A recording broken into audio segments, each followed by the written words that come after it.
Hello everyone, how's it going today? Welcome back to Friday Lego building. We have the Natural History Museum to build, and I am so excited to build this one. I've been looking forward to this one ever since they announced it, and I cannot wait. I got this as a gift from my family for Christmas, so that is why we are doing it right now. But that, of course, requires me to open the big old box now. It's a big boy. That's getting really close to the the thing. All right, let's bring this down a little bit. There we go. So I can start getting it open and bringing the parts out.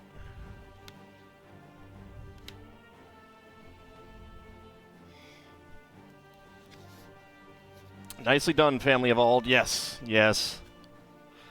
I am quite happy. Quite grateful to them.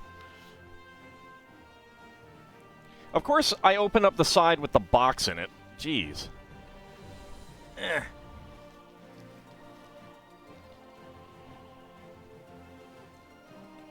So you guys can't see anything. I have to have this on my lap to do it. And hope that nothing, like, falls around. There we go. Okay, there's the inside box.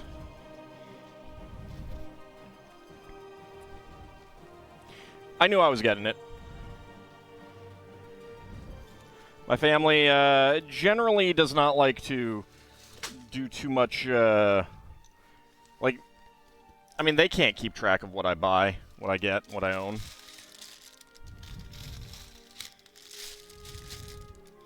And while I don't mind if they get me something that I already have, for some reason they tend to. Some more than others, but...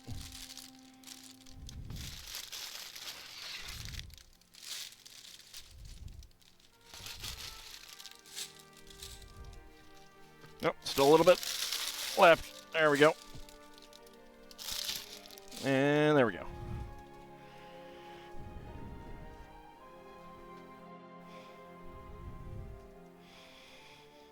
Okay. I do not know how many bags we have. Let me take a quick look. Oh. Doesn't actually say. Okay.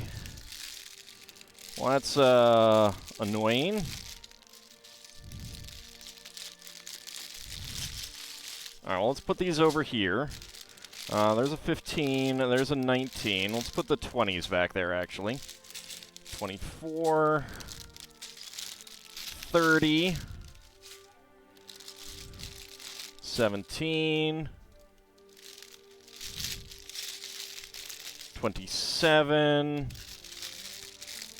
26, 25, 29, 23, 31, 22, 32, 33, there's 16, and 18. Alright. So it looks like 1 through 15 is going to be in the box, it appears. Build the dinosaur first? Nope, sorry. We're not going to be able to do that, because I don't know what bag it's in, and we do it in order.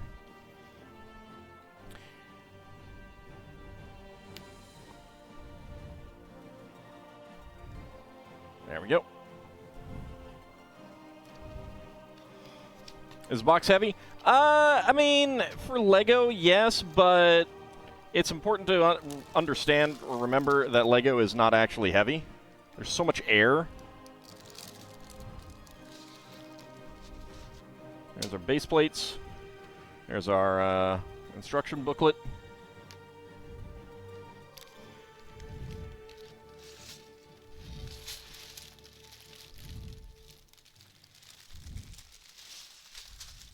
There we go. Yep, that's everything. All right. Like, there's a lot of air in these. It's not about being a conformist. I would have to, like, look through all of the instructions to do that. And then I wouldn't have anywhere to put it or anything like that, so... Like, they're numbered in order for a reason.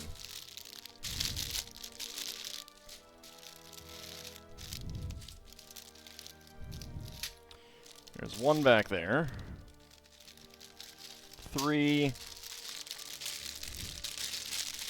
5,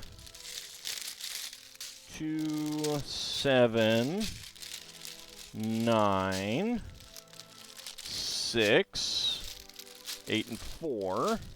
Extra parts, or non-specific bagged parts. All right. So it looks like 33 bags, I think, is how many are in this. All right, so that, of course, is all the way in the back corner now. All right, so there's 33.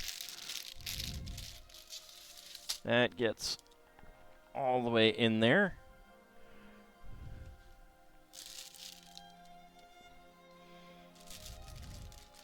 Let's grab the rest of the 30s. All right, 32.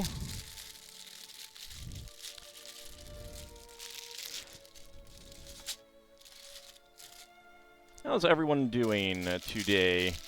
Anyone have any plans for New Year's? Me, I'm picking up my niece, who's coming back from visiting her sister, and taking her home, and returning her bunny to her that I have been watching for a few days. I mean, bunnies take priority over everything, so, you know. And even then. All right, 29. That is 25, 27. There's 28.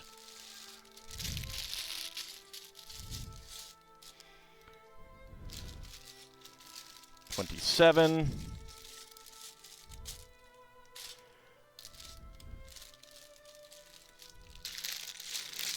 $26. Just going to rest, maybe go out for breakfast. Nothing wrong with that. Nothing wrong with that. 24, that's 20. 21. Oh, there's 25. Oh, right, 24. 23. 22. 21. 20. There we go. All right, now we find, there's 18. Where's 19? There's 19, right there. 18. 17.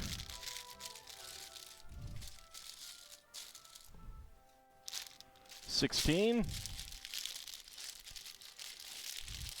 Our bunny's name is Eefy. 16. 15. There's 14. 13. 12. 11, 10, and the box is basically full now. Oh boy. There's 6. There's 9.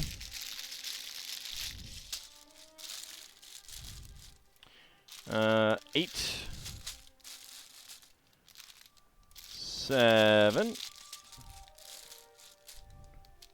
There's 6. There's 5, 4, 3, 2, and 1. All right.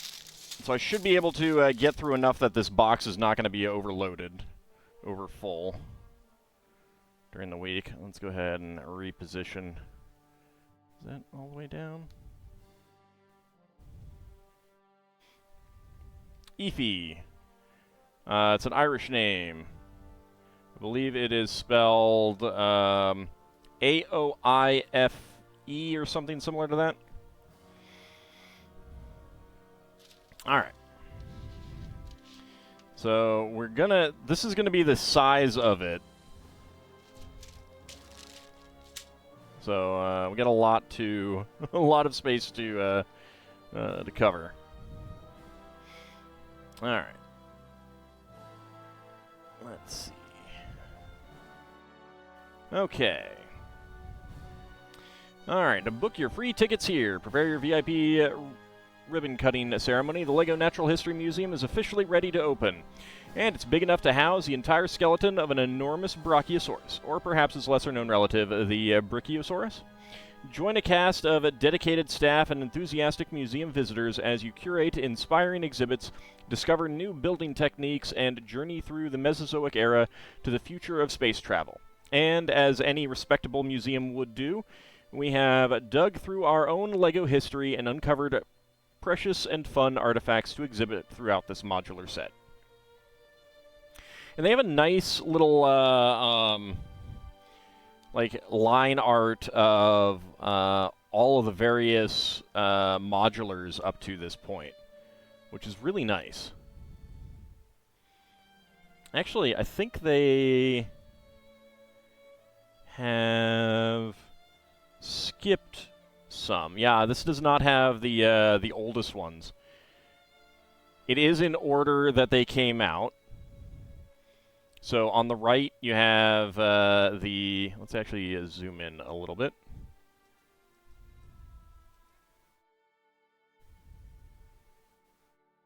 There we go. So we have the Natural History Museum there on the right, then the Jazz Club, then Space for a Street, the Boutique Hotel, the police station, you got the bookshop, the diner, the corner garage, the brick bank, the...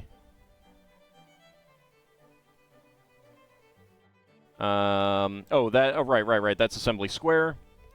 Then the detective's office, Parisian restaurant, Town Hall, the Palace Cinema, the Grand Emporium, Greengrocer, and then half of the fire station.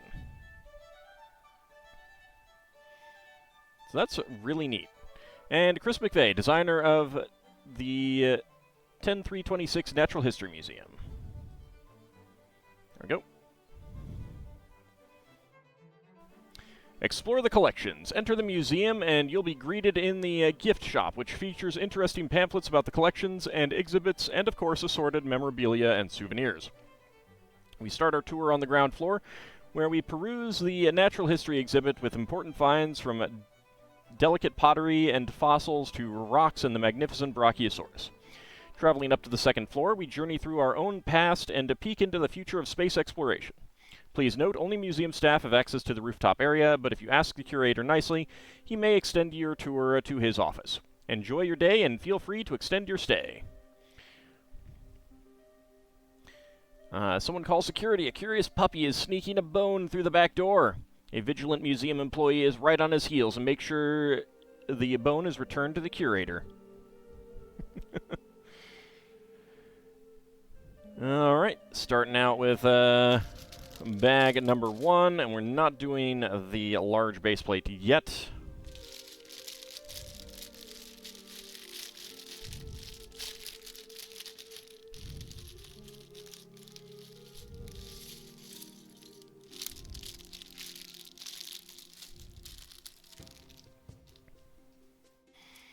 Another brick separator for the pile.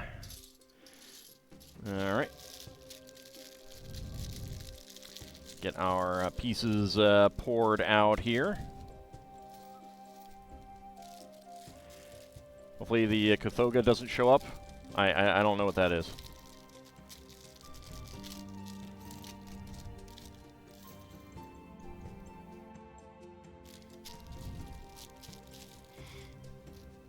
There we go. Okay. So, first of all, we'll make our minifig. Our lady employee. Give her the friendly face as opposed to the distressed face.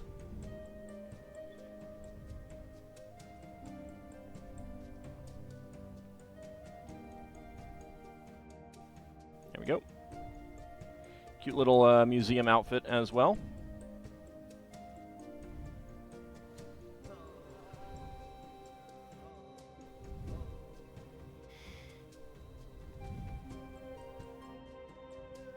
I feel like my camera's at more of an angle than normal.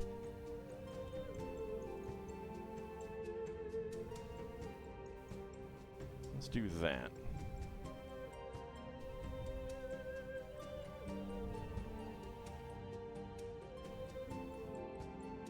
Get it adjusted properly. It feels like it keeps inching this way a little bit more and more each time, so I probably need to readjust the arm. But I feel like I've got so much space down here between myself and the edge of the table.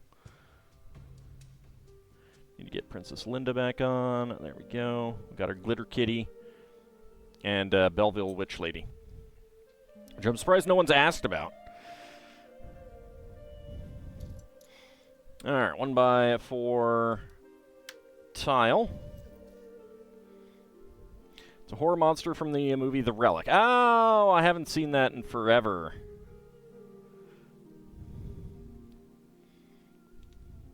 And I think I've only seen it once, so. Then again, it is not easy to, with like, streaming, you would think it would be pretty easy to watch a lot of old horror movies and stuff like that, and monster movies and stuff. And it's really not. It really is not. It's frustrating. Every time I get like this itch, I'm like, oh, you know what? I want to watch The Prophecy or something like that.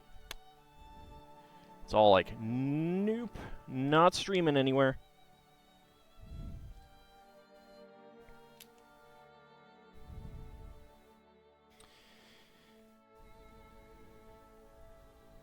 Alright, let's see. 1x4 in brown. There should be 1x4 in beige. There it is.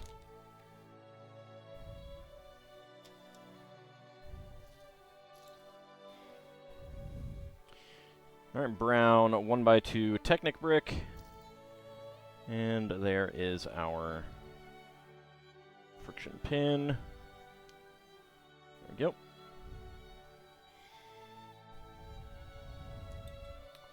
Alright, white 1x4, corner brick, 1x8, 1x2 Technic brick, another 1x4 and a corner brick,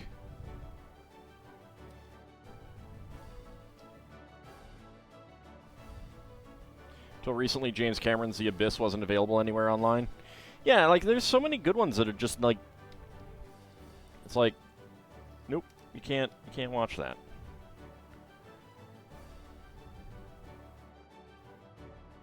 Alright, 1x6 tile there.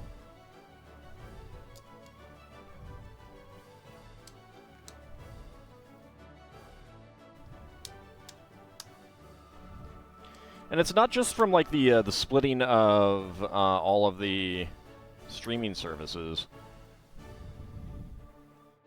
Howdy, Cloth Warthog, how's it going?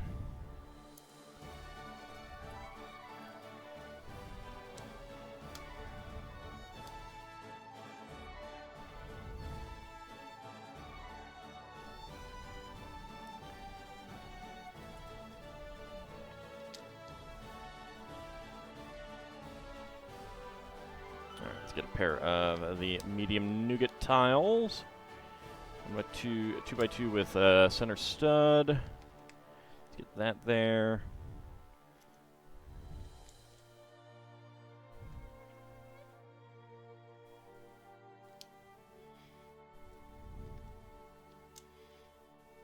Like sometimes you'll be reminded of a movie, or it'll just pop into your head, and you'll be like, I want to watch that.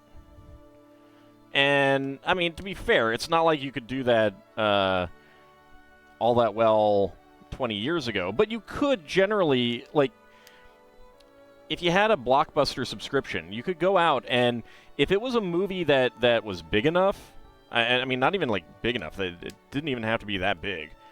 Blockbuster would have it. Sure, they wouldn't have like the you know, art house films and foreign films and stuff like that, but you know, if you want to watch an American movie that did okay in the box office, your Blockbuster would have it.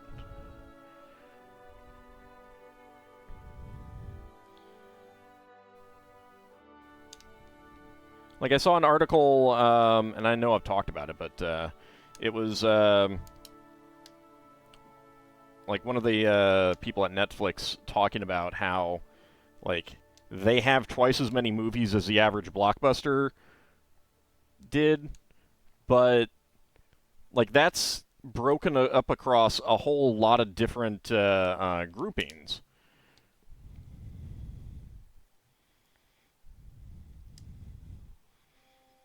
Lord knows, every time I'm on Netflix, there there are so many Bollywood movies that they're recommending to me.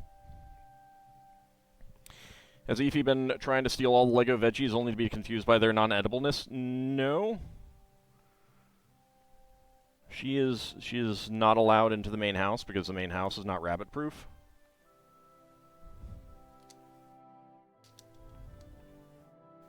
She's not outside or anything, but it is pretty important if you're going to have a rabbit to rabbit-proof the house. They like to gnaw on things like cords because they see them as roots. Why do I think I get Bollywood recommendations? I have no idea. My mother says that she has never seen one recommended on Netflix. But I've never watched a Bollywood movie. And I don't have anything against it, but I do tend to watch movies more listening to them when I'm watching something like Netflix or something like that. Which is one of the reasons why I like watching movies that I've already seen.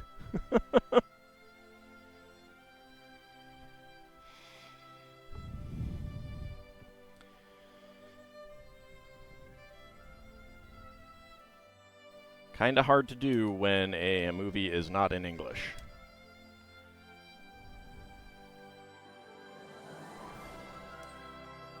And I think it's great that Netflix has Bollywood movies for those people who want to watch them. But when they're saying that they have more movies than Blockbuster, but then you're like, well, yeah, but in terms of the selection that Blockbuster has, your selection sucks. It's kind of not the same.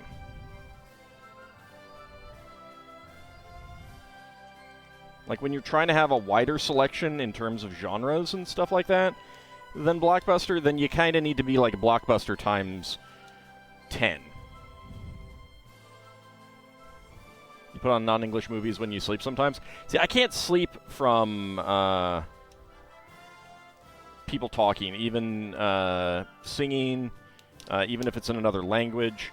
My brain just wants to figure out what's going on and listen and stuff like that, so I need white noise.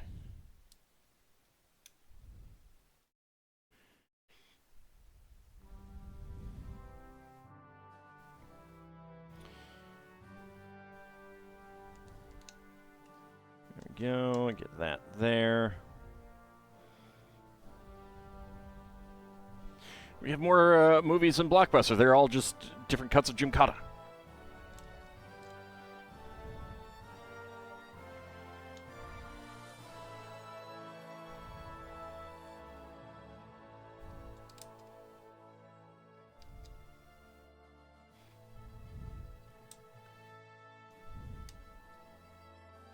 Like, I want there to be big selections of movies like that, even if I don't personally have interest in them, because I want the people who do have interest in them to get access to them, but I also want things that I want to watch. Like, the article was saying that they found that with a big selection of movies, people were, like, getting basically selection paralysis, and they'd end up not watching anything. But more often than not, I'm like scrolling through Netflix these days, and I'm like, I don't see anything that I want to watch, so I don't watch anything. So, you know, it's like, maybe that's the case for a lot of people, but it ain't for me.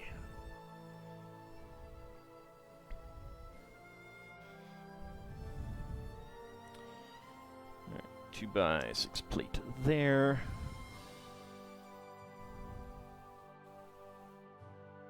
Two 1x4s.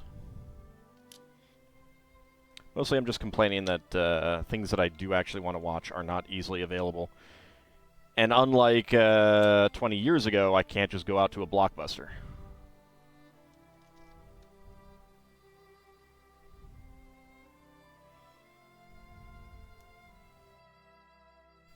I think it was, there wasn't anything they wanted to watch, not too many choices. I mean, it could be that, like, people genuinely do get selection paralysis in situations like that.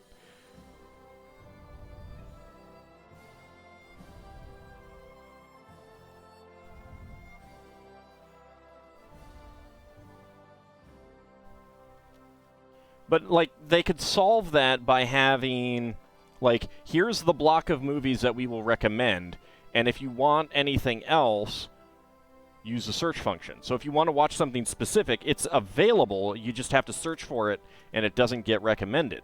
Like, that would be the best of both worlds.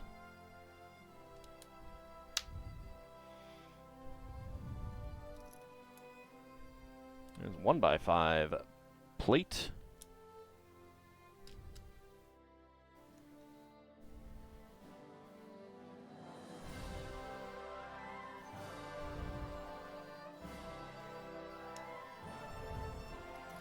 I mean, I get Netflix so that I don't have to buy tons and tons of movies. I am thinking that I may need to do that, though. Buy lots of movies.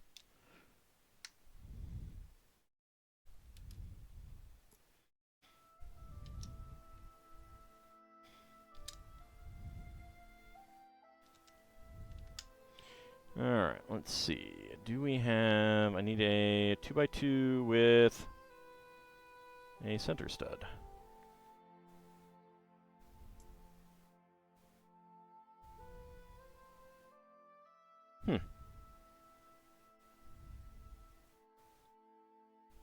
Didn't fall under anything. Well... Alright, well, let's see what, see if I'm missing something, because, it looks like I may have a part missing.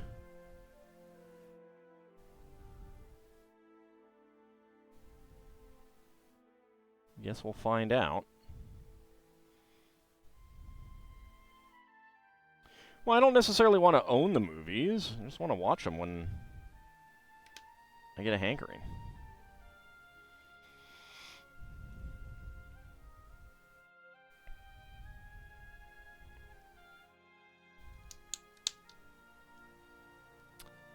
I think this is a piece that I got instead.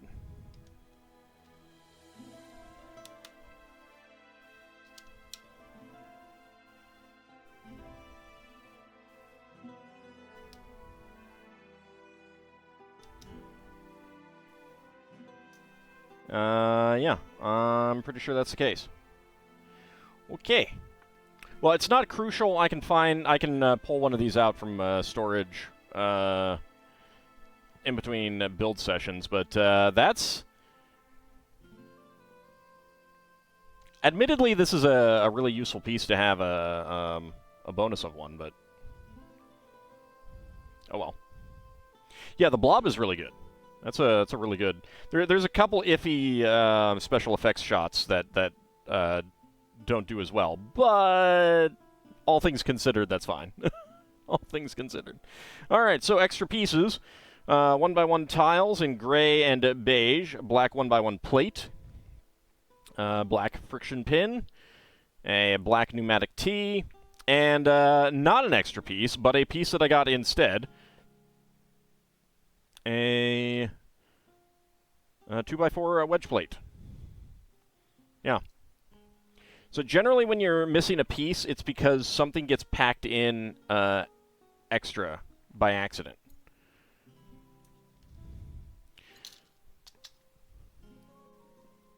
So luckily I can get a replacement. What about Killer Clowns from Outer Space? Never seen it, don't really have an interest in it. Clowns have never scared me. They have never really been interesting to me either.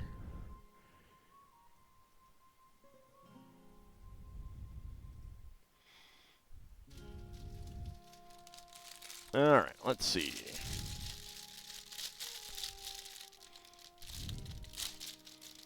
It's a cheesy movie. It's fine. I mean, I don't think that I would... I don't have anything directly against it. Although, I'm not a fan that it inspired stupid monsters in the new Spelljammer. But it just doesn't interest me.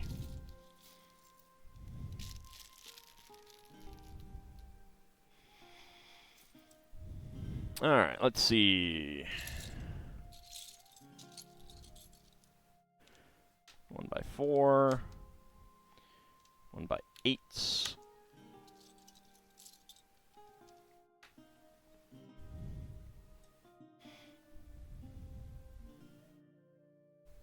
I don't think I should blame Killer Clowns for Wizards of the Coast sins.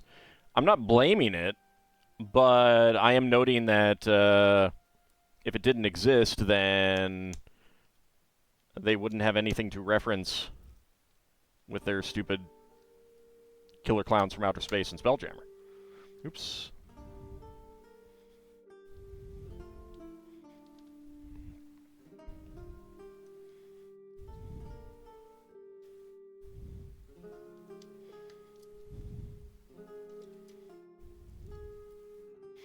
I don't like my D&D being a grab bag of everything.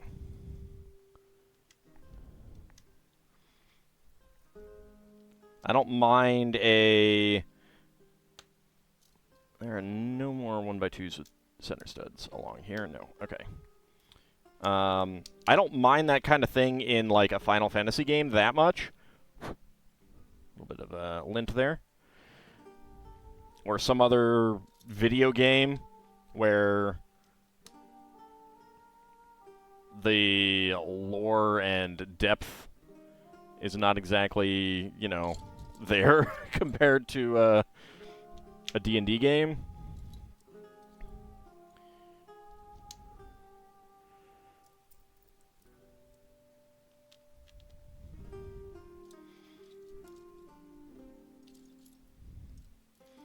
There we go, 2x2 tiles with center studs. What about critters? I've never actually seen that.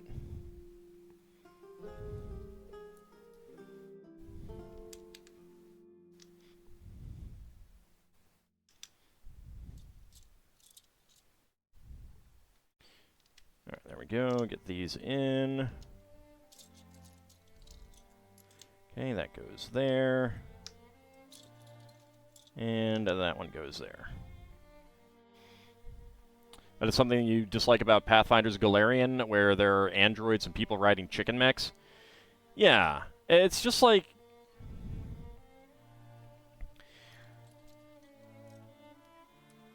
it kind of boils down to, is this intended to be a serious, that is right there, like a serious alternate world that is, for all intents and purposes, for the characters who exist within it, the reality of them, or is it just a fun romp game? Like, most RPGs are just fun romp games. Like, computer RPGs.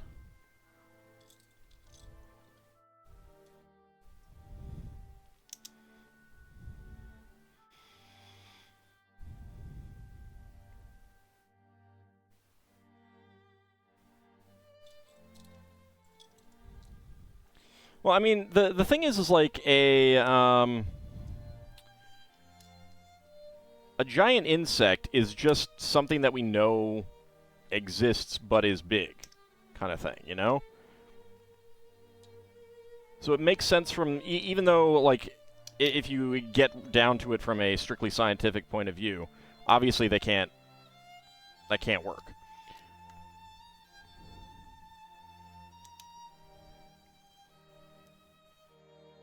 But you're also not going too far out of what the, you know, what you actually know. Howdy, Shield of Hope. How's it going?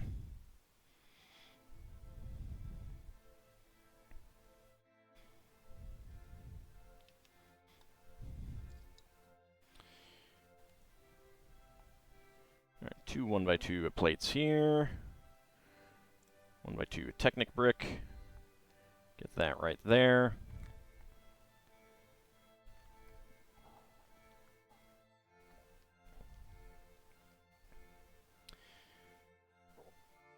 Alright, next up we get a white 2x8 brick here.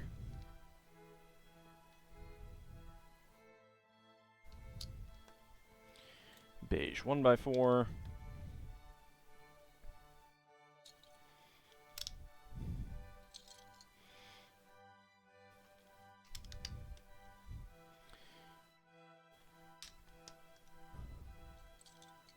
Like, I saw the beginning of Baldur's Gate 3, like the first adventure part on the Nautiloid, and it's like, it feels so sci-fi. And obviously, like, you know, so much of fantasy and science fiction, there's a lot of crossover and stuff like that, but it just, it speaks to sci-fi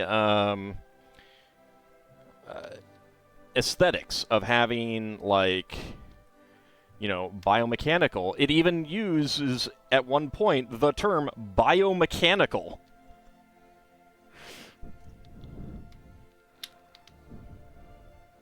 And I'm just like, why?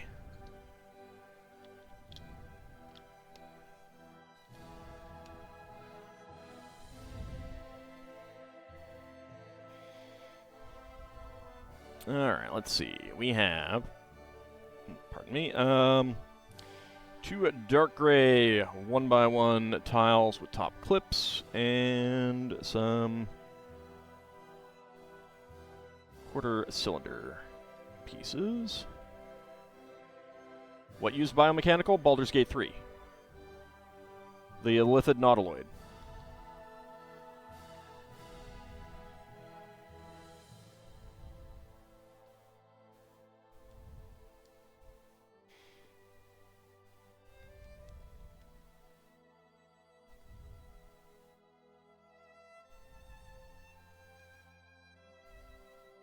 Like, just seeing that takes me out of a fantasy mindset.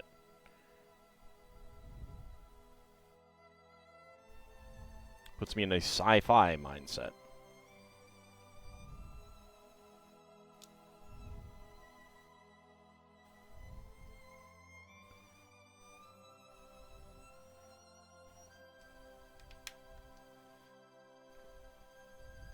Which is fine. Like, I mean, a quote-unquote fantasy RPG that's actually sci-fi, like, Like Xenogears. That's fine. It's how you kind of feel about Breath of the Wild and Tears of the Kingdom. Yeah, it's not my favorite part, the advanced technology, but at least, like, I mean, there's so many other kind of ridiculous things going on as well, like other characters who can get to places before you.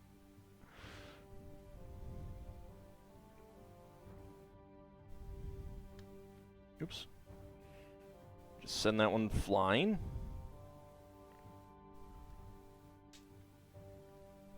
There we go.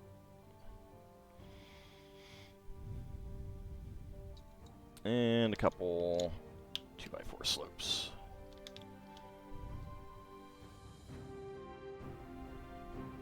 I mean, at the same time, like, at least the Tears of the Kingdom stuff is, like,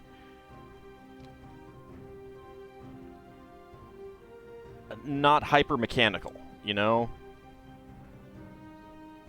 Like, one of my problems with the 5e artwork for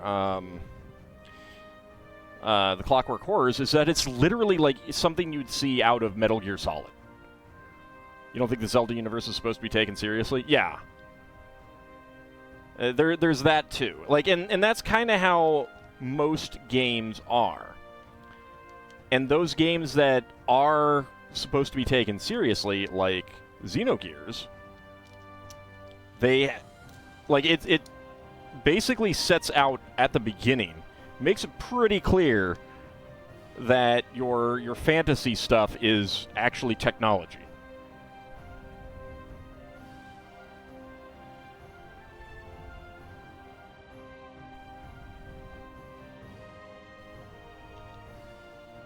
It does, but you're not seeing, like, gears and stuff like that, if that makes sense. Like, it doesn't have the aesthetic of typical machinery. I mean, it still does get to that, but it's also, like, pretty clearly also just, whatever, you know?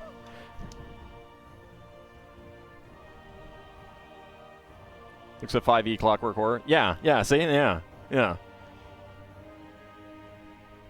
Like, the 2E Clockwork Horror is clearly mechanical, but it's also not explicitly sci-fi robot-ish.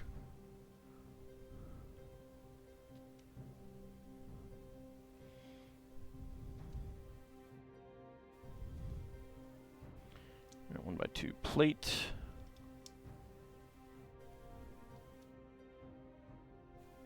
And it looks like a spider. Like, it's a spider, but mechanical.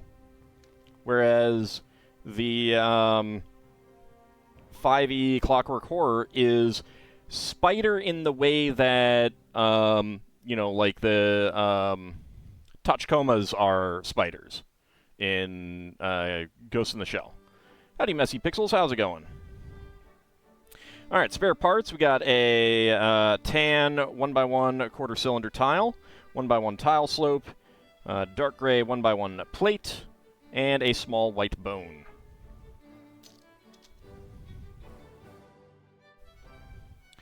This is only the second time we have released a LEGO modular building set with an expanded width, 48 bricks wide instead of the standard 32 bricks.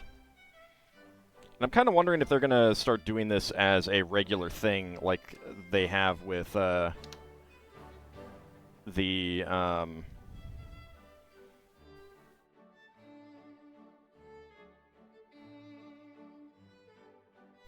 corners. Every 3 years we get a corner. So I'm wondering if, like, every 3 years or something, we'll get an expanded one. I'd have to go back and look to see when, well, that was like 2017. Actually, I could check that pretty easily. Alright, let's see. So, 2024, 2023, 2022. Next year should be another corner.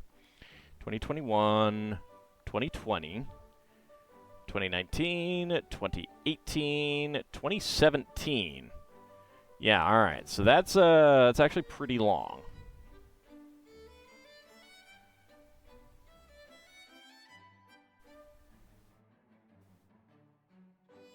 That'd be every 8 years. Yeah, that's the final floor plan. We're doing 32 by 48.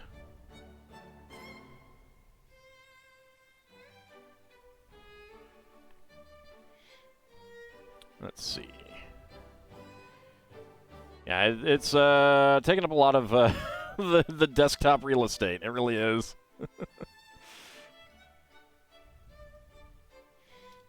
All right, bag number 3.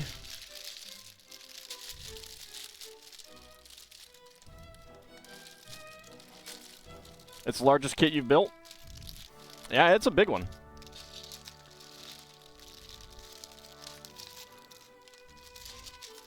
All right, so we got some large white plates. Go ahead and put those off to the side.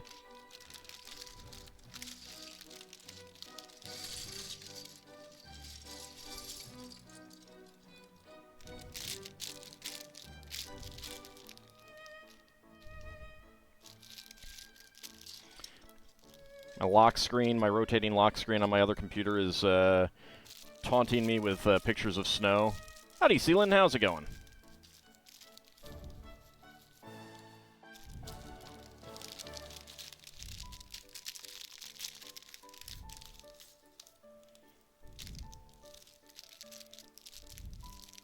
Howdy, Dad's Gaming. How's it going? You have lots of snow and just need to come get it? Well, you can just send it to me. You know, be a generous friend and send me the snow. Yeah, I think we're supposed to get more rain tonight. All right, let's see. So, there we go. Need a 1x2 plate. There it is. Couple 1x1 tiles. 1x1 tile with top clip. 2 more 1x2s. And the other 1x1. There we go. I'm doing pretty well. Should you post snow scenes in Discord to taunt me? If you want, sure, whatever.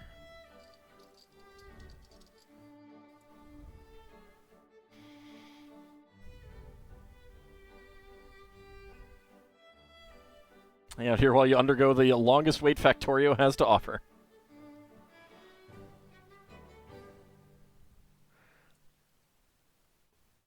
Well, we've had enough rain, so if it bothers her, then she's already been bothered, so. Okay, nothing else there. Any... Yeah, 1x2s.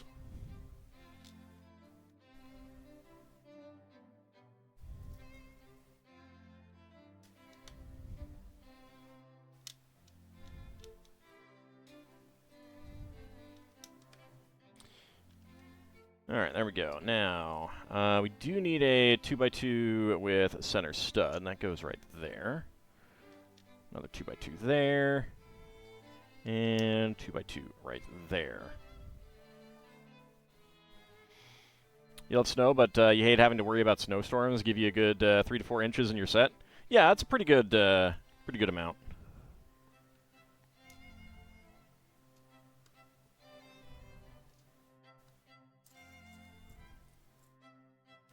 Okay, 1x2 tiles.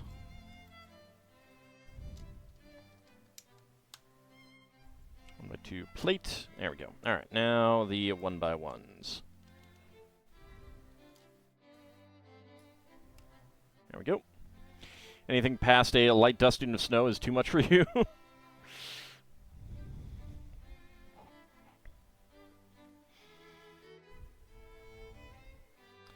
All right.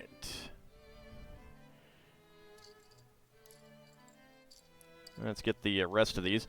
This is a new corner piece. 3x3 corner plate. Definitely a nice addition. Okay, get that there. Then that one. Don't need these other two yet. Alright, I'm going to put those up there because they're easy to get lost under other parts.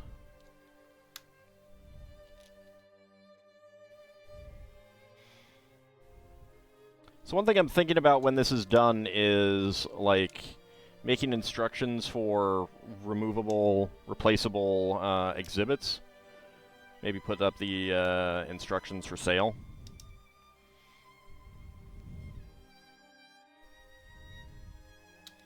We'll see how it goes.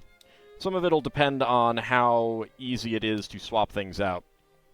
I like having these parts here, because this is where the dinosaur is going to go. Because that makes it a very easy centerpiece to swap out. Legion CK2 has the factions mostly under control. That's excellent.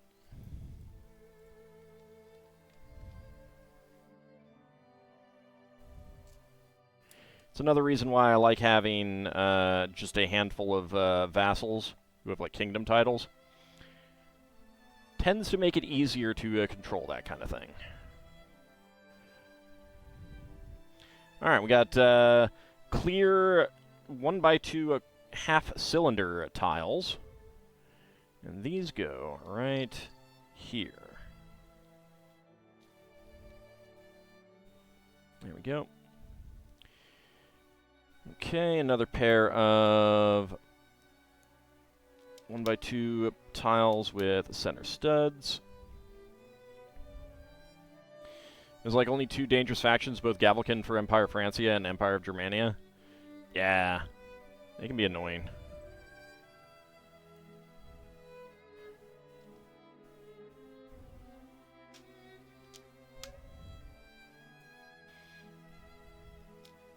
Also, very rude of them to doubt your running of the Empire, you know? You obviously know better.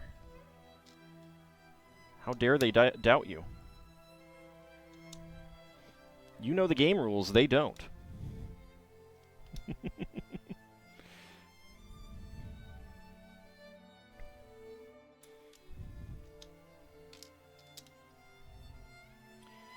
we go. Well, probably not woolly mammoths because I don't have a lot of that. I don't have one of those.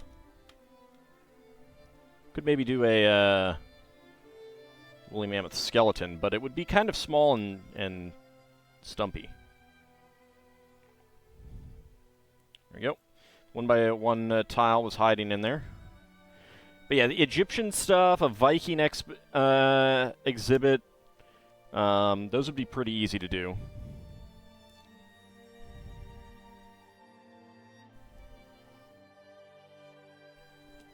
Island dwarfism mammoth.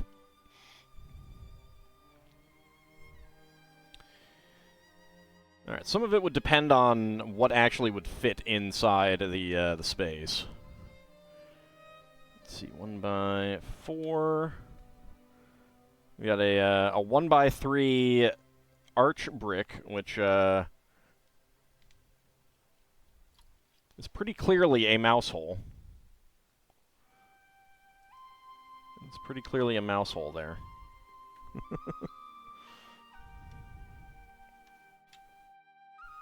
Oops. Accidentally bumped Princess Linda off.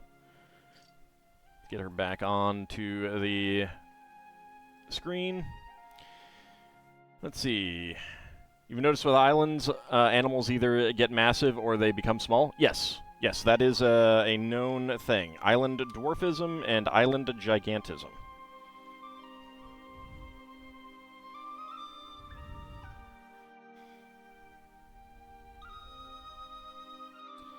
Okay, another 2x8 here. You're considering adding a modern wing and making it into an art museum, but need to get some other architecture buildings experience before tackling that.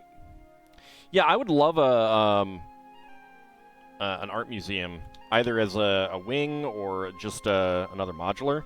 I mean, I hope that having the Natural History Museum doesn't mean that they're like, well, we can't do another museum again soon. And we get some cheese, some delicious cheese in here. There we go. Unfortunately, it probably will.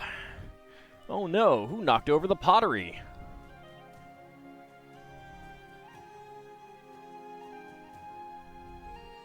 Get that there. Get that there.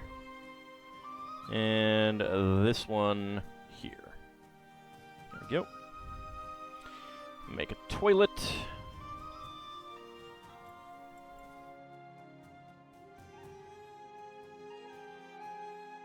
Well, no, the chat window doesn't cover them. Linda's up here. Chat's over there. I don't have a second chat window. No, I'm not seeing a second chat window. That'd be very worrying if I did. If I doubled up the chat window and no one said anything. Lord knows when that would have happened. Right, got to get the 1x1 tile slope on there first. There we go. Okay, 1x1 cylinder plate, 1x1 cylinder tile for some toilet water. There we go, I get that right there.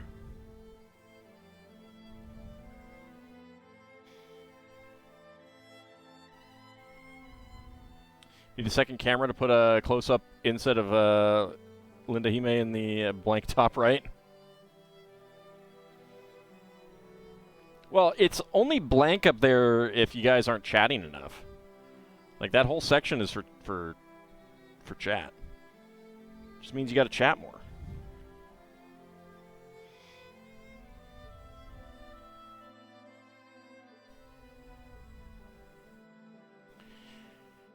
Alright, let's see. A 1x4 plate there. 2x2 a corner plate.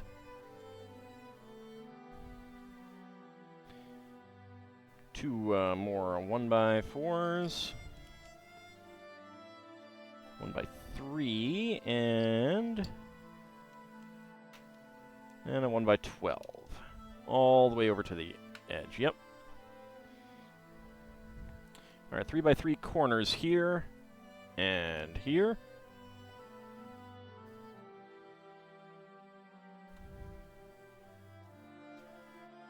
Another 1x12.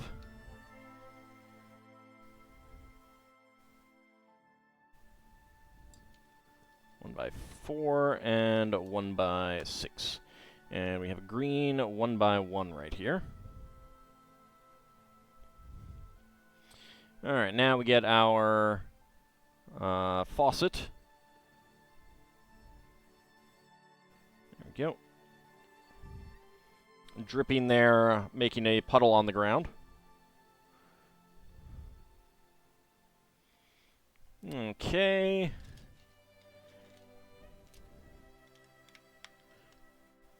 Let's get these guys in.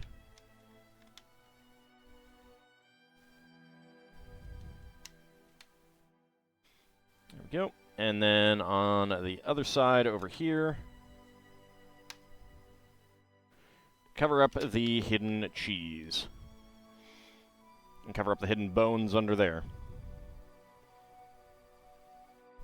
Howdy, Bubba. How's it going? Okay. Flip it around so that we can work on this side. This part back here is going to be a little bit delicate until we get a lot more down, I feel like. Even a 2x2 corner plate isn't really going to make a huge difference yet.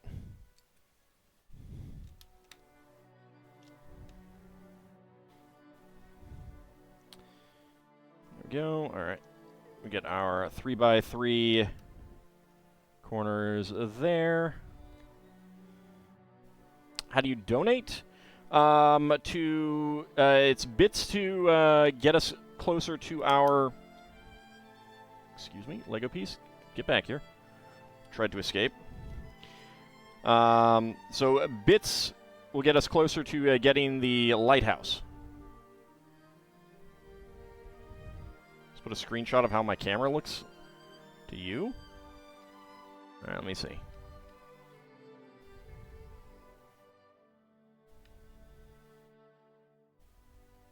Right. That's how it should look, but Linda is not. There's nothing up in the upper left-hand corner. Up here? Like, Linda's there. Text doesn't get covered up here. I got over here the bar here, but like my camera is full width. Like, there's nothing actually being covered up over here. The camera is actually on top of the background. So you're seeing everything that the camera can see. And they're just supposed to be sticking in. Like, you're not supposed to see all of horse, because that's a lot of real estate that I need to build. Bubba, no, that's just for highlighting. That's just channel points. If you actually want to get us closer to the goal for the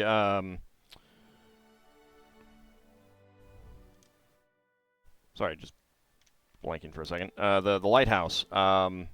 You need to get Twitch bits, which are different than channel points.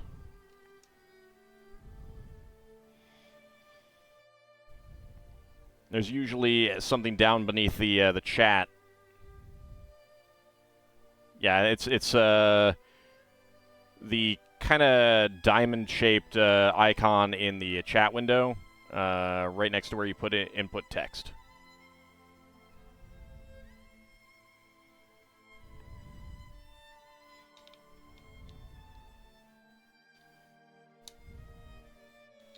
Yep, gray 3x3s.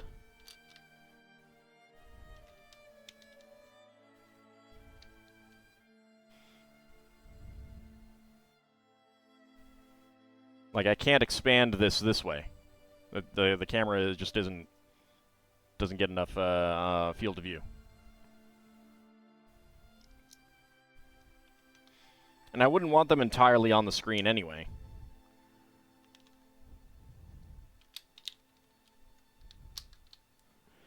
Right, there we go. Lots of 3x3s. All right, now we get our plants. 16 flowers.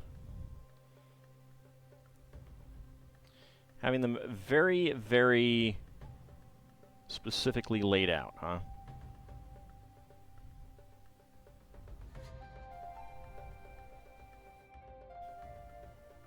Well, I do want to get a new camera one of these days. Oh yeah, this is one of the new flower molds. If that'll focus.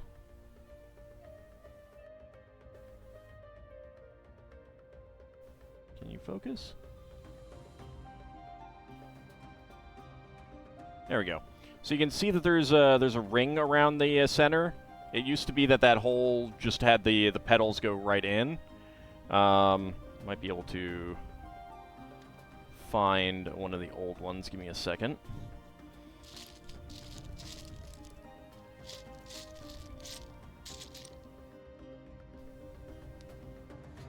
Should have one. Because I usually do give extras of those. I think. Could have sworn I just had a set that had... Ah, here we go. And it's even... yeah, it's even white. Alright.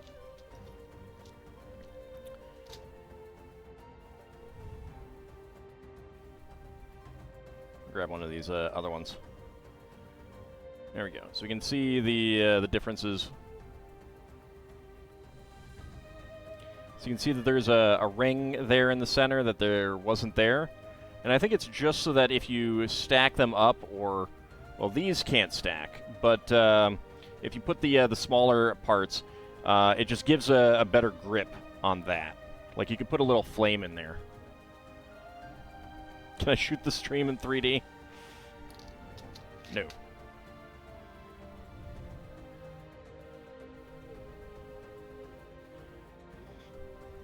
Alright, let's see. That... Yeah, that is where it should go. There we go.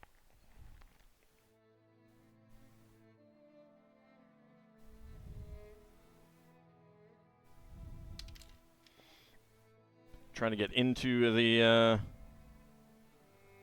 museum there. Can we watch this on the holodeck? No. I mean, if you have a holodeck and you can watch it on there, I guess, yes, you can. But if you do have a holodeck, then... Icon has, please?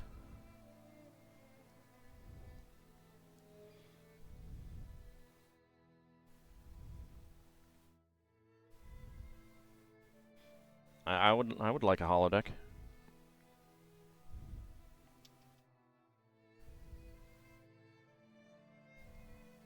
There we go.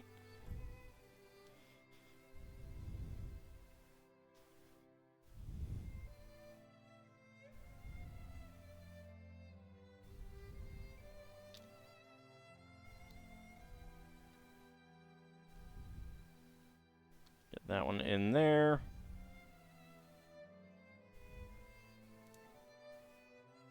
You have a gross DS9 style holosuite.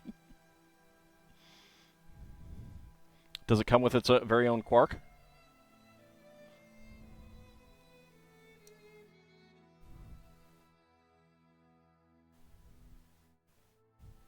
Because that's a big question.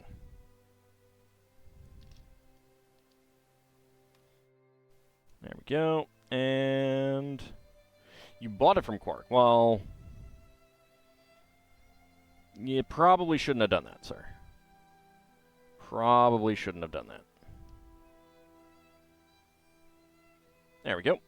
All right, so spare parts. We got 1x1 plate in green, 1x1 cylinder plate in trans light blue. Does not have a hollow stud.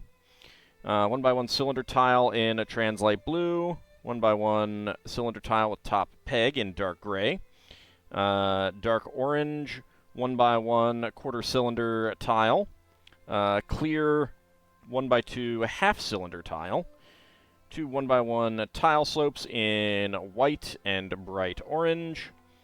7 petal flower in white and a clear gem.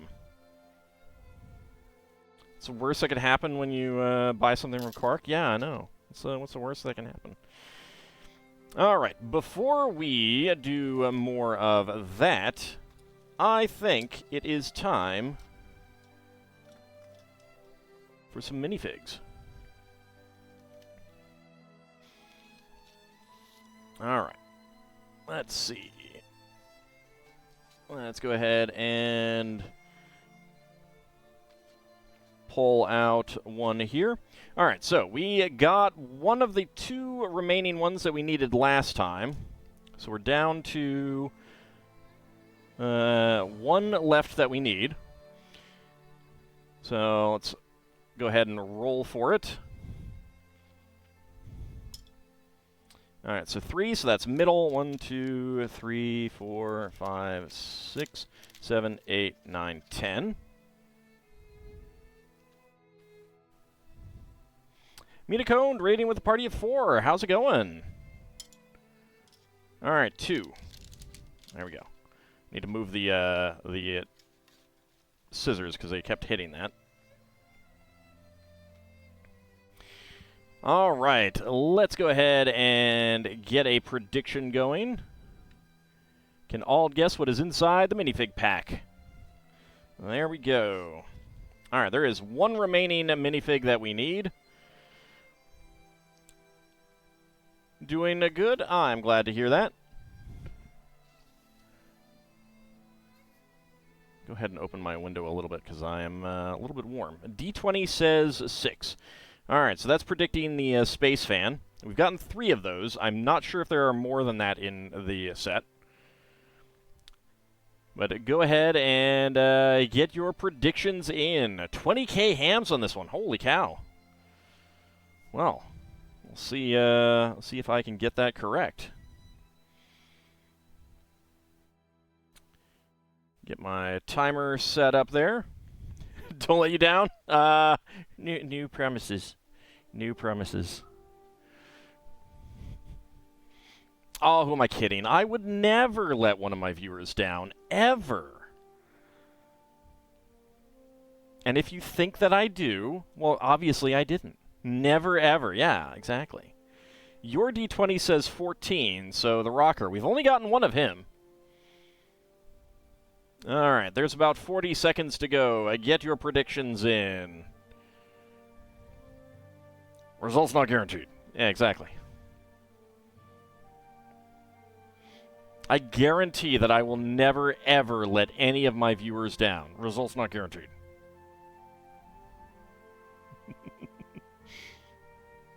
It's been a while since I used that. I should have brought that back.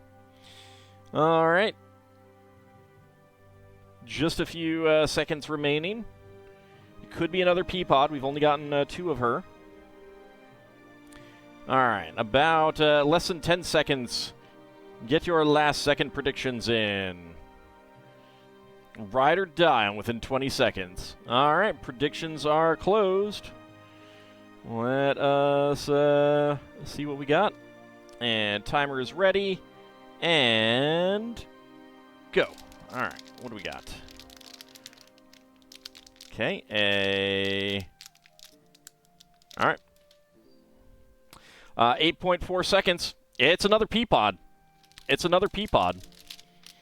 See? Results guaranteed. Results not guaranteed.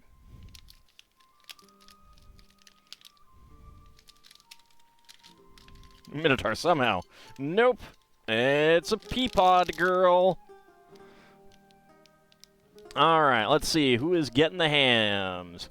Choose that prediction within 20 seconds.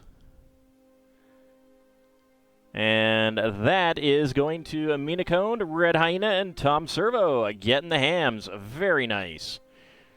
Shield of Hope, Seal and Mortar, and Tidal Rabbit going for 20 to 50.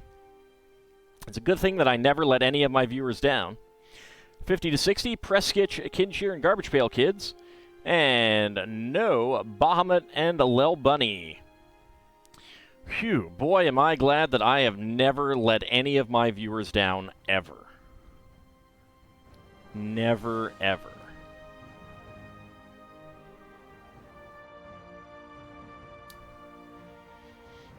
All right, before we put her outfit on, not even once, no.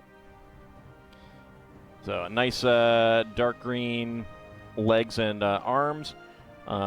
Salad shirt torso. I'm sure there's some people who would love to have a salad shirt design. And cute green lipstick. There we go.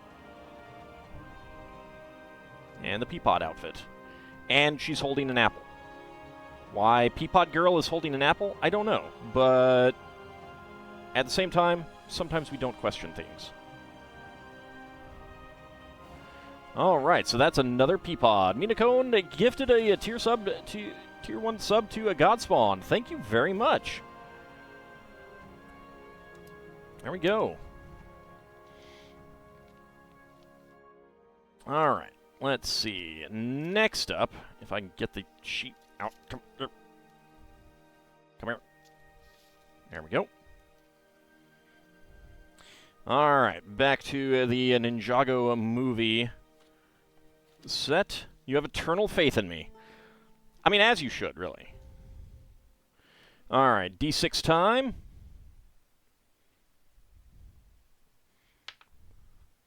All right, 4, so that's middle. 1, 2, 3, 4, 5, 6. All right, rolling 6 again. That's another 4. So there we go.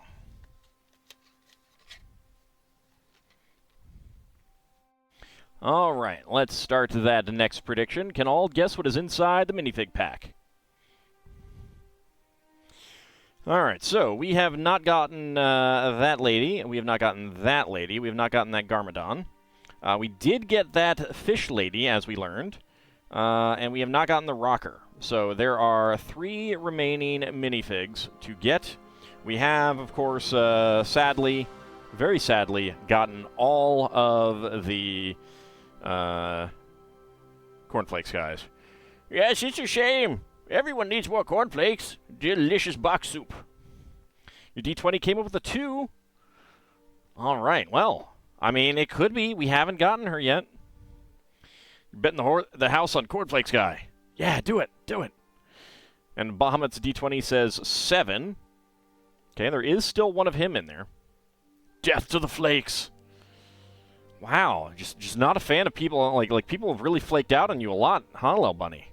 It's kind of a harsh point of view to take, but you know, I guess that's up to you. All right, 50 seconds remaining. Get your predictions in. Can I guess what is inside the minifig pack? Okay, and now I close the window.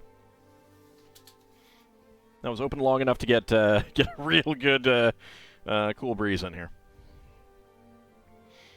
My heat isn't even on very high. I don't know why the house seems so warm. It's very weird. I think I did eat some leftovers that went off last night, though, so that may have something to do with it. I woke up not feeling super great, but I still streamed. All right. Just a few seconds remaining. Get your predictions in. Can I guess what is inside the minifig pack? Cinnamon Toast Crunch or bust? I mean, Cinnamon Toast Crunch is good. It's one of those good cereals that you can eat with milk or dry as well. It's very nice. Thanks for pushing through for you. Yeah. Well, it was like one of those things of like, am I coming down with something or did I just eat something off last night kind of thing? It wasn't like real bad, but it could have been developing into something. And then it didn't, so I was like, okay, I must have eaten something off last night. Which, like, the stuff I ate last night, it was like, I really need to eat this up because it's going to go off. Alright, so predictions are closed, so let's go ahead and start our timer now. Alright, what do we got? What do we got? Nothing big. Nothing that's jumping out at me. There's legs. And he, she, or it knows how to use them.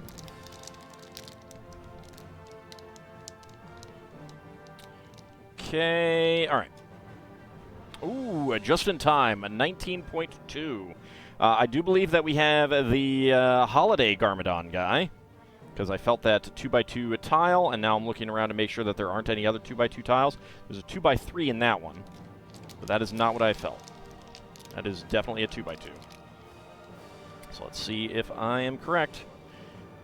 And that's number 15, so all of the D20s were incorrect.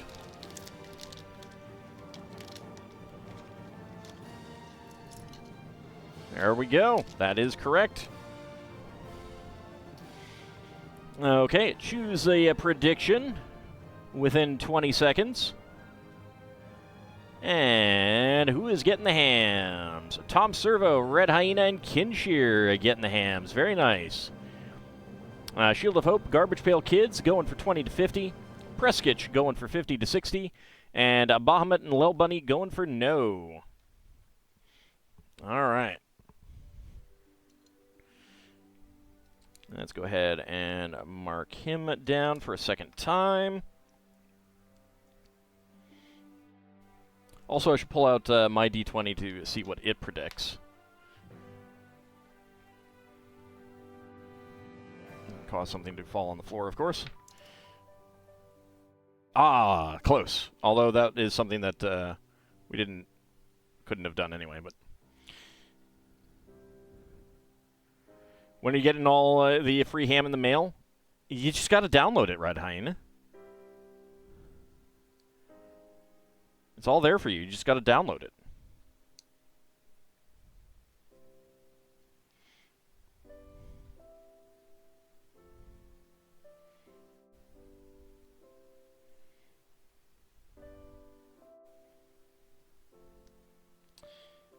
All right. There we go. He has quite the hairpiece on him. And He does not keep his tie short to honor their service. Got some slacks.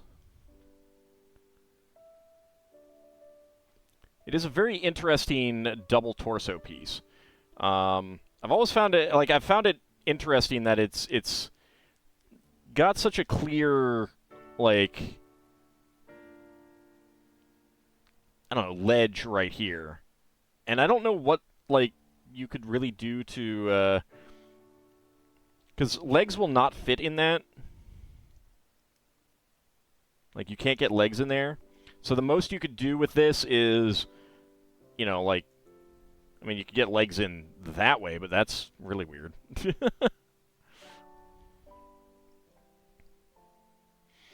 Yeah, this is one of the Ninjago villains. This is his normal form, his villain form, and this is his casual attire.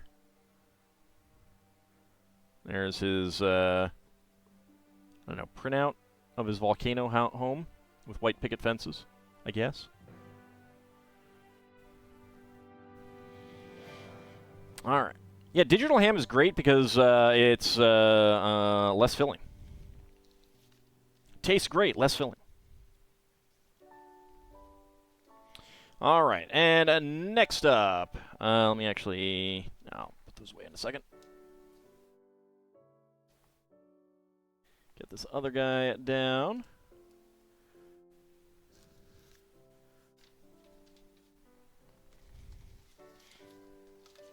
Okay, and so once again we have one of these hanger thingies, which I'm sure has an actual name, but I know. Get him out, and we're just going in order because I have no idea what order these things are in. Okay, let's start a prediction. Can all guess what is inside the minifig pack? And then I get to put these other boxes back in their places.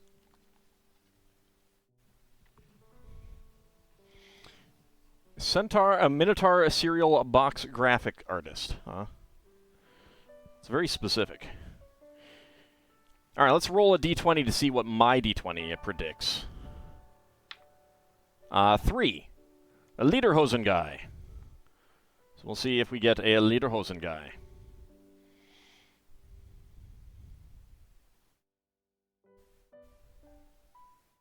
Garmadon at the museum cannot be for the good of anyone? No, probably not. Probably not. You had to re-roll. I got a 20 on the d20. Got a 16 on the re-roll. All right, so that is Alien Queen. And Sealand also got a 16. All right, well, that's 2 for 16. That has to be correct then, right? That has to be correct.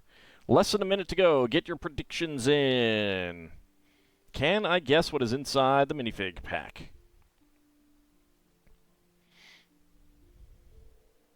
He used to vote for other things, but then he got tired of voting for the wrong thing, so he decided to always vote for the wrong thing. Because I never get it wrong. Ever. Don't let anyone tell you otherwise, either.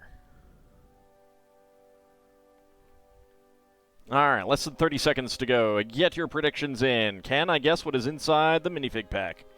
So we've got 2 d20s saying 16, 1 d20 saying 3. We'll see if either of those are correct.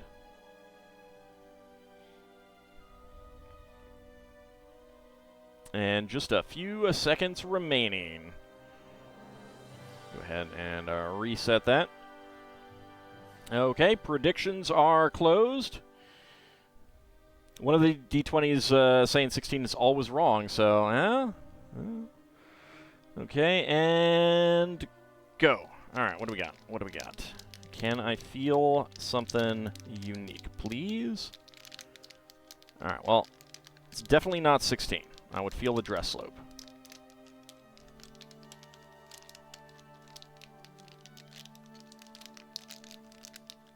Need to feel something unique, please.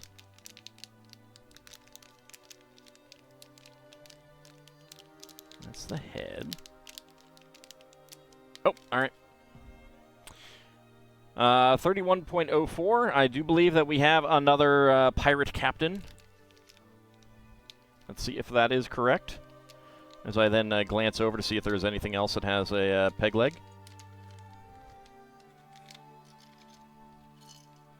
Nope, there is not. So it is indeed another pirate captain. All right, choose that prediction. That is going to be a 20 to 50. Boy, it's a good thing that I never let any of my viewers down ever. Red Hyena, Kinshear, and Garbage Pail Kids coming out with those hams. Red Hyena getting a massive, massive number of hams there. Very nice. Tom Servo and Tidal Rabbit going for within 20 seconds. Shield of Hope, Seal and Mortar, and Low Bunny going for 50 to 60. And Bahamut going for no.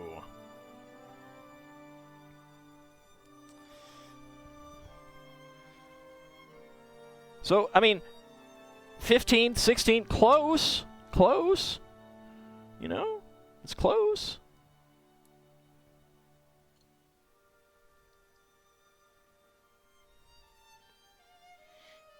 Half your hams lost. Well, easy come, easy go, right?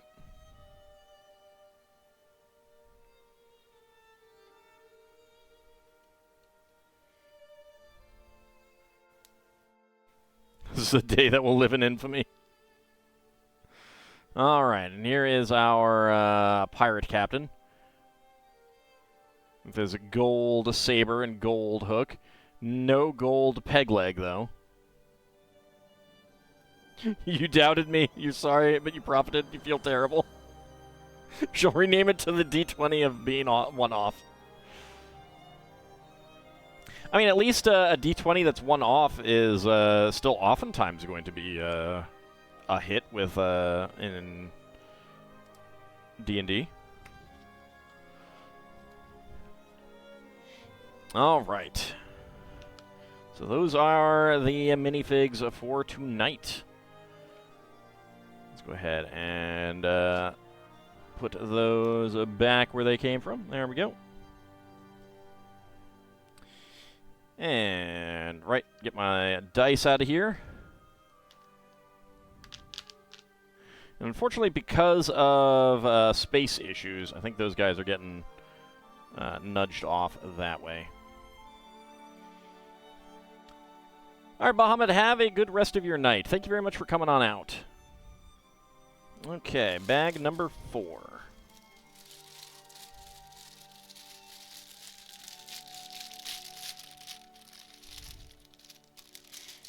Go ahead and pour these out back up here.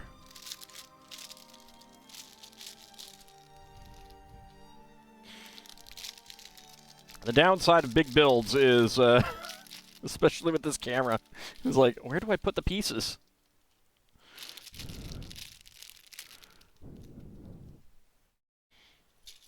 All right, 2x4s. There we go. Gray 1x10. And a 1x2 plates with round ends. There we go. Belongs in a museum. It's not Lego dice, though. You can't have non-Lego dice in a Lego museum. I do have Lego dice, I think. There are Lego dice pieces. All right. Okay, that's where they go. Let's get our nougat. The creamy nougat centering of this build.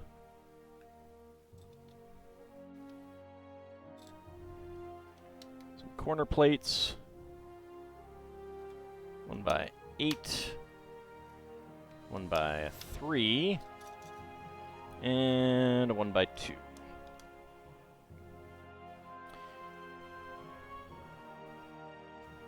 Two by two there, 2x2 half tile, and then a 1x1 plate. And 1x1 tile. Okay, next up.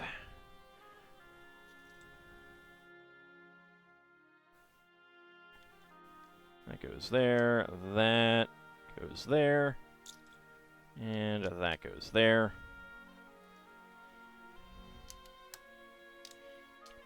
Lots of beige 1x2 tiles.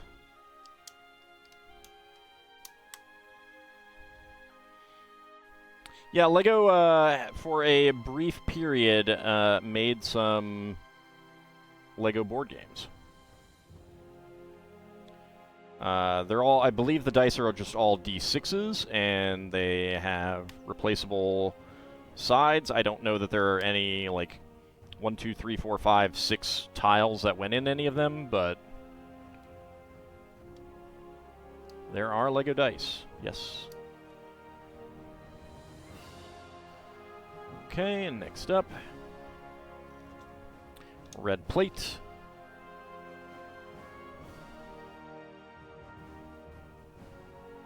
Okay, empty stud there, and then there we go.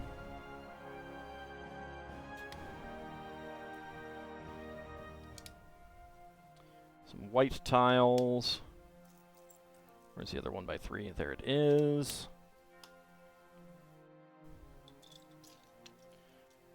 Another pair of 2x2 tiles with center studs.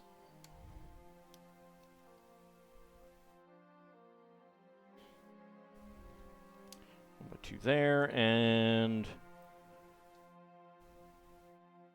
1x1 tiles there. There we go. Alright, next up. I guess that would be why we're leaving an empty stud there, because we're getting tiles here.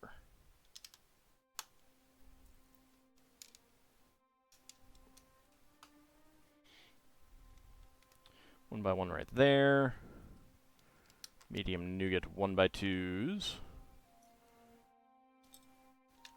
Half tile there.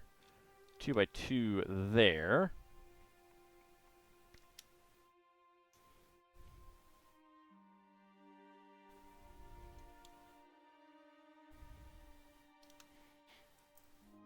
Okay, get a nice little pattern here.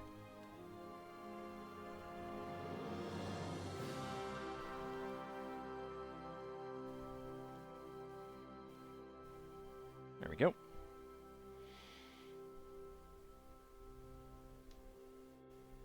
Yeah, there were a lot of the board games. I don't think I got very many of them. Some of them were pretty interesting. Others, not so much. And I don't think they did very well, because they weren't around for very long, and other than, like, chess sets, they really haven't been making many of them. Anything like that lately. Alright, gray 1x1 plates. There we go. And that fits on right there. Alright, Sealand, have a good night. I will talk to you tomorrow.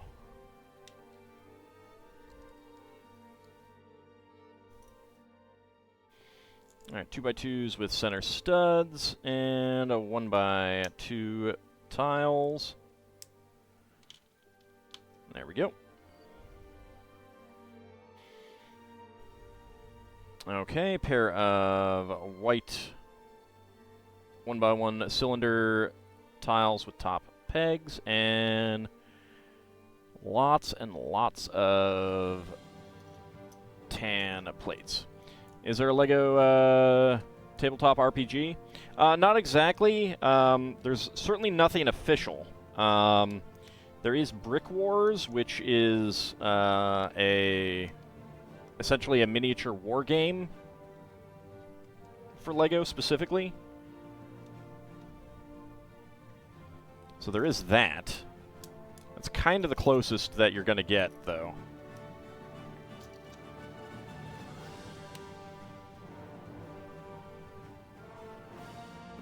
2x2, 1x2.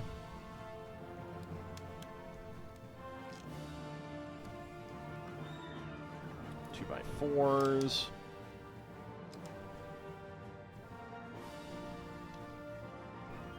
2x2 corners. 1x1s. Okay, 1x8. 1x8. 1x8. Another 1x2.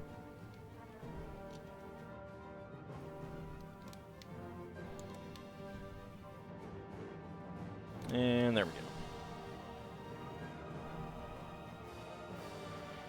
There's a Wendy's RPG. There can't be a Lego one. They've just never made one.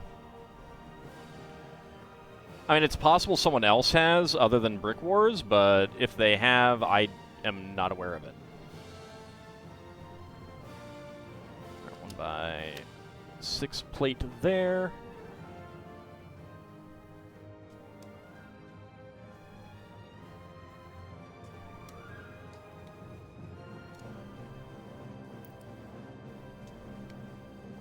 I'm actually kind of surprised that they have this recessed, and I think it's just because they didn't want to have the pieces that you need to go under it.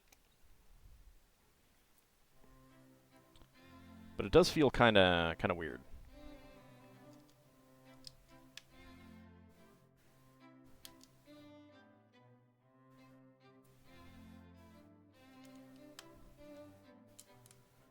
Nothing special with these pieces.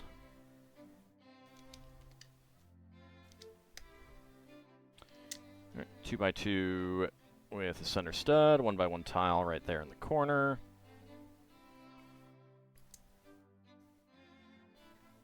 Another one right up here. And there we go.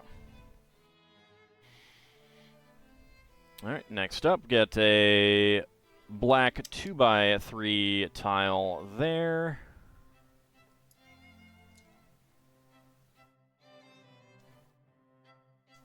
There we go, get that one.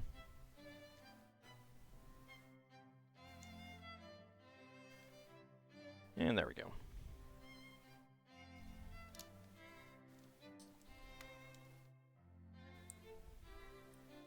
All right, 1x2 tile.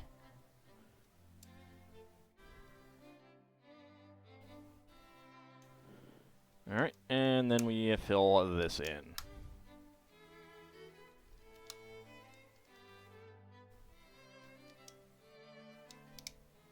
There we go. All right, so that leaves us with spare parts of 1x1 tiles in beige, medium nougat, and white.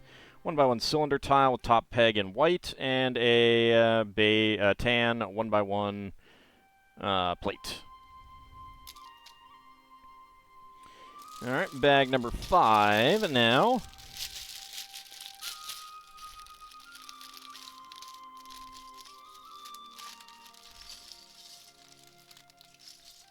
Right, I was going to put these behind the build, but oh well. Too late now. I guess I'll do the small ones behind the build.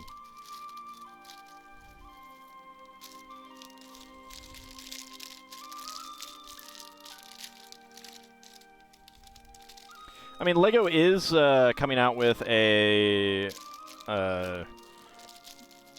Dungeons and Dragons set sometime in 2024. Because it has to.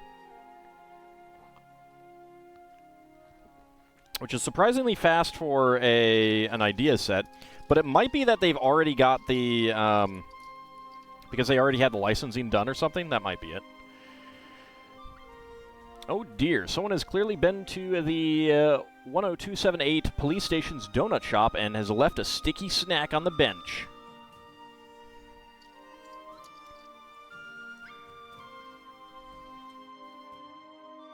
Alright, who went to the donut shop?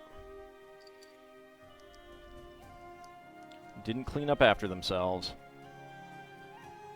Then they release it New Year's Eve just to make a fool of all. What, the D&D set? I mean, they wouldn't just because 2023 isn't the 50th anniversary. Like, that's why they're making it. Alright, so we have these new 1x2 inverted slopes with cutouts. So they're pretty cool.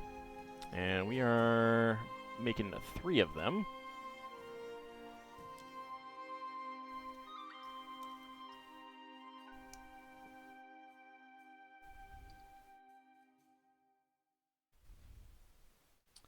Alright, get those on the 1x1s.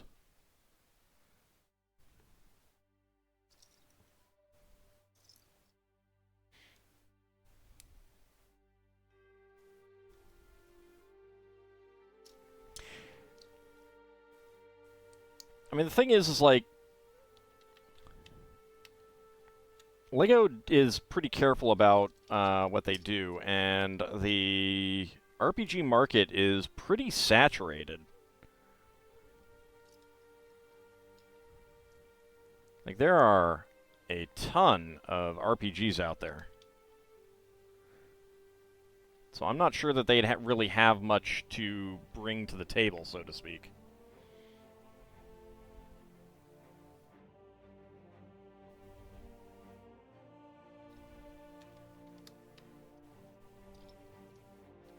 I can respond to things in a serious nature when they're jokes.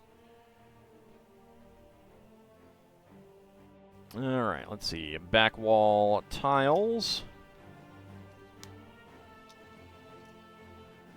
Where's the other half tile? That's a regular tile. There's the half tile. And 1x1 plates. There we go. It's a front desk police shark.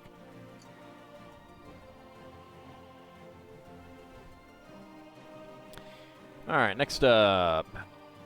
Alright, 2 1x2 tan plates.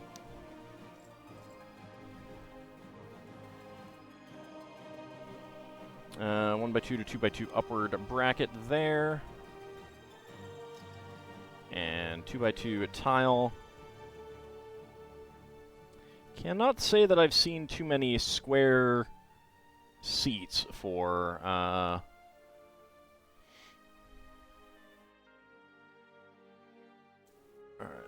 toilets, but I don't know. Maybe that's a European thing. I feel like so many entertainment markets are saturated. TV, movies, video games. When you were a kid, there weren't even close to this many options.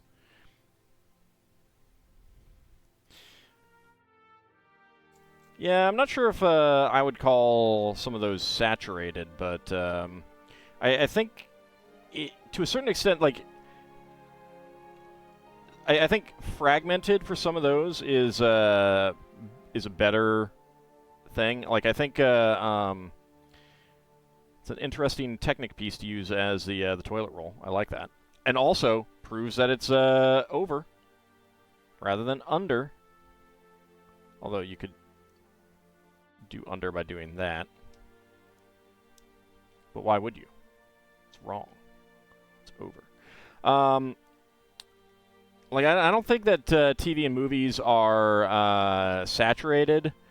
I think that the market is just fragmented with all of the streaming services.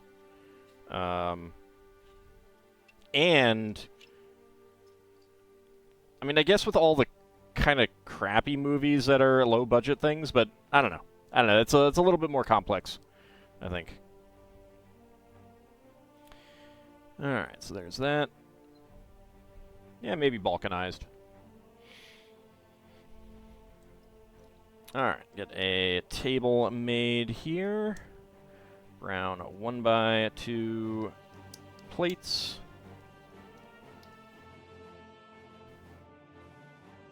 There's our tile. Where is... There it is.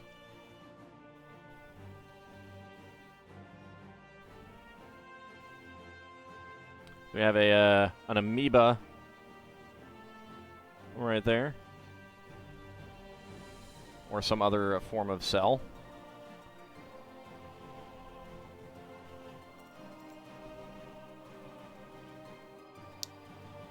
Get the robot arm in. Get the 2L bar with stop in. And get a clay bowl.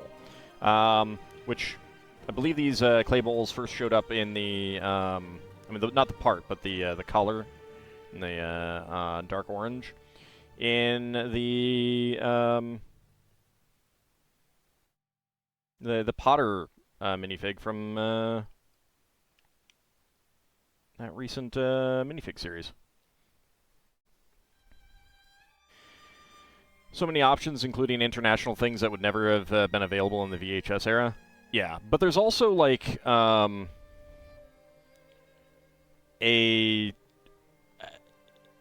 just a ton of, like, low-budget movies. I think that to a certain extent, because, like, basically what you have is either the big-budget Hollywood, you know, movies like the Avengers stuff, all the Marvel movies, and then you have, like, crappy, super low-budget movies. You don't have mid-budget movies anymore. You know, the kind of stuff that in the 90s, it's like, it's fine. You know? Mediocre movies that are fine. They're fine to watch. Nothing really stands out about them, but also there's nothing terrible about them in general.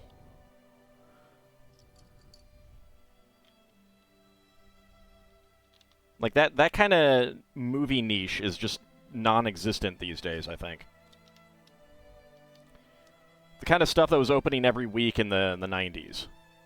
And even the 80s.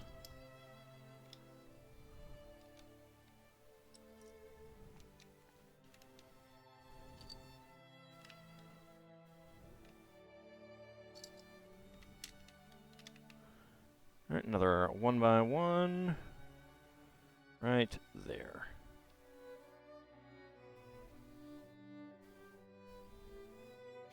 Studios rely so hard on a few big blockbusters these days. Well, and I think also some of it is probably due to the nature of movie-going. You know, a mid-budget movie that costs like $40 million to make, or not 40 million, 20 million to make, and makes 40 million. That kind of thing just isn't a thing anymore. So this is an interesting new piece. It's 2 plates tall, with a round back end and a stud there. So you can get it to get side studs at angles and stuff like that. That's pretty neat.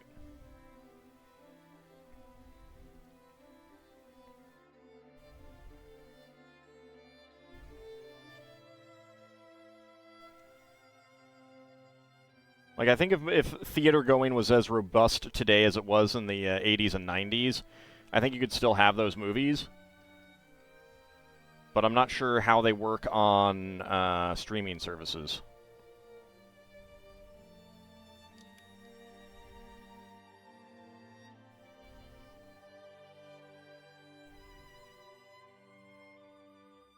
There we go. Alright, lots of double stacks of rail plates.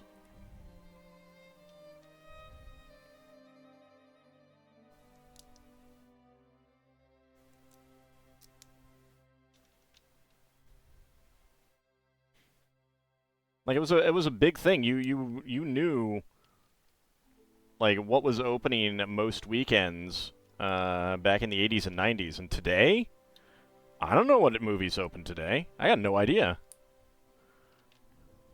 Literally no clue. I couldn't even guess. And I bet if you read off the list of movies that actually opened today, I'd be like, oh yeah, I remember hearing that one was coming. and I haven't heard of any of the others, kind of thing, you know?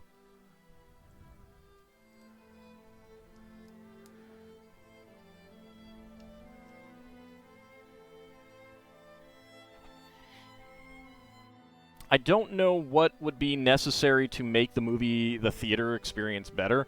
Obviously, lack of a pandemic would help. It's not exactly anything that studios and theaters can do about that, but that would help. But yeah, I don't know what they could do to make the theater experience better at this point in time.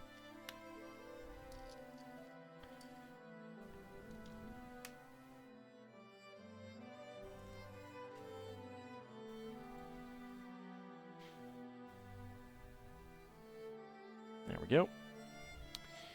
Also, for 1x3s.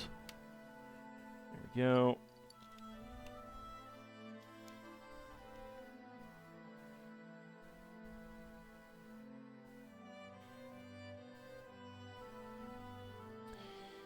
Alright, lots of corner bricks.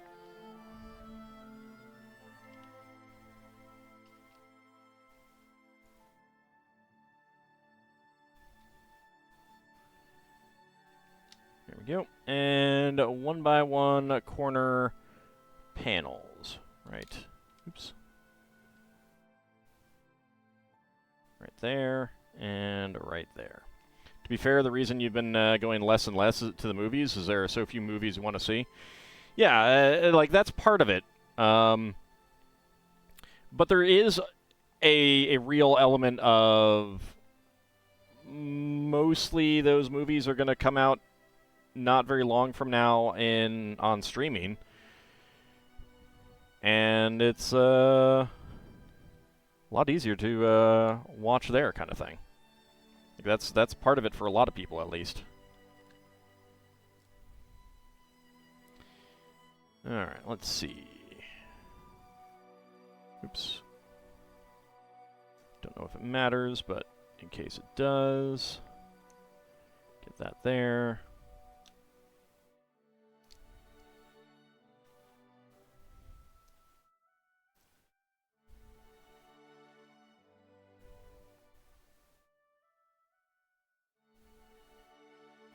That's not right.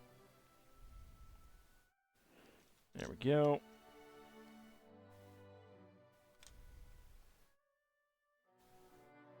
Watching movies in theaters is about the group experience. If you're a patient, you could use the library. Yeah, that's true, but, like, even then, you know, if things are just going to be on streaming and not a whole lot of time, and, I mean, not everyone likes the group activity. And just like adults have trouble getting, like, D&D games together, it can be a struggle getting friends to have time for going to theaters. That's one reason why so much of the theater experience relied on teenagers.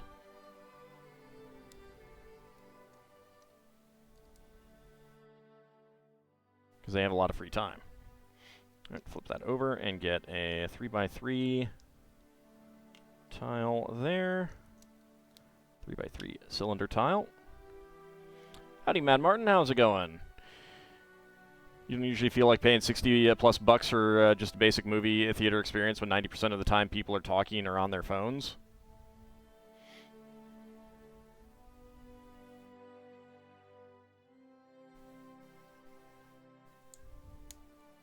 I don't know. It's actually been a really long time since I have been to a theater. So I can't really speak about that too much. There we go.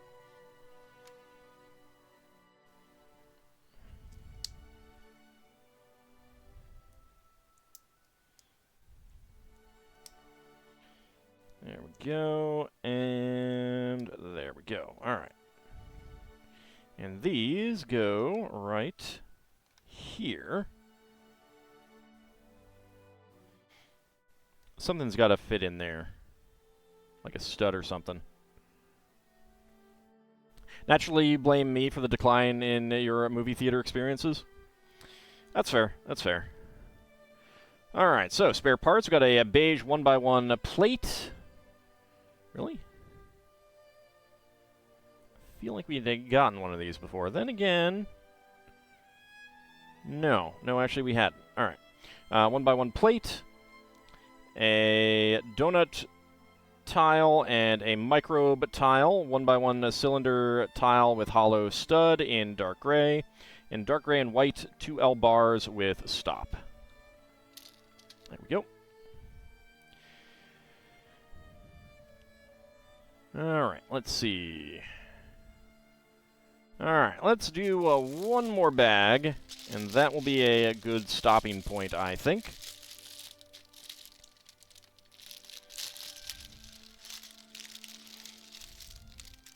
Alright, this time we'll put the parts back there. And small parts up here.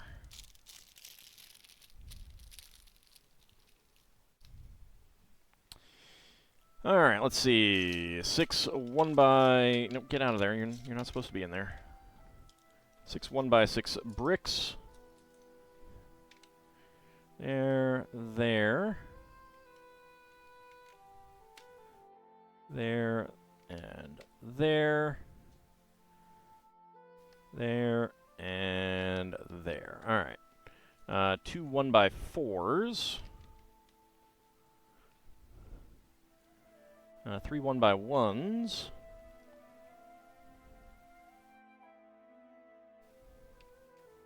Right there, and a 1x2. There we go.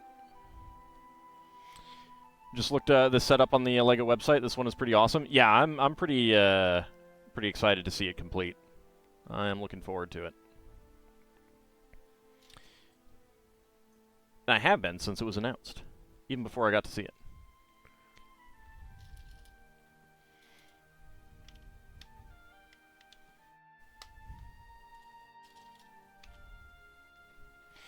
I think like the general consensus among like non-hardcore LEGO fans is that this is great, and amongst hardcore LEGO fans, like the ones who buy a lot and have strong opinions, it's more mixed.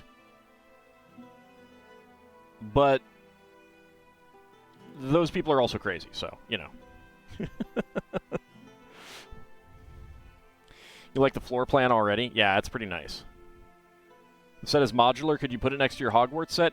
Not exactly. So there's the modular format that these sets have that they also use for the 3 Marvel buildings that have come out. The Daily Bugle, the Sanctum Sanctorum, and the Avengers Tower.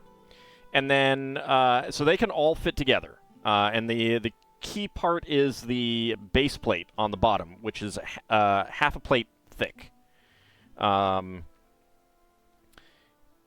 The same format is also used for the Ninjago modulars, which are, I think there's 4 of them now.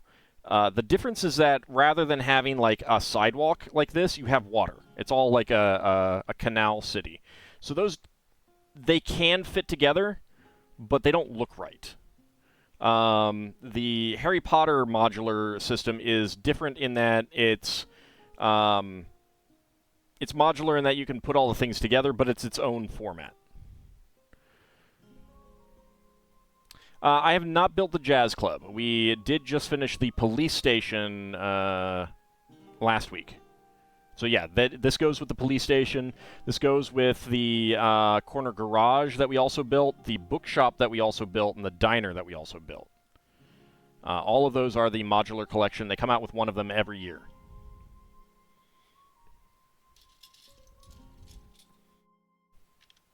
And like every single one of them is somewhere between good and utterly fantastic. Like there has not been a single a bad one so far. despite what some of the LEGO fans might say. But they're wrong. Just some of them are like, does anyone else feel that they're just not as good as they used to be? And it's like, don't expect perfection every single time, dudes. Need to get me that boutique hotel. Well, I do have that one. I just didn't build it on stream. I got it like early on in the stream system, and so I built it alone. It's great though. That one is great. 1x2 there. Now I need a 1x2 with side studs. Where are you? Right there.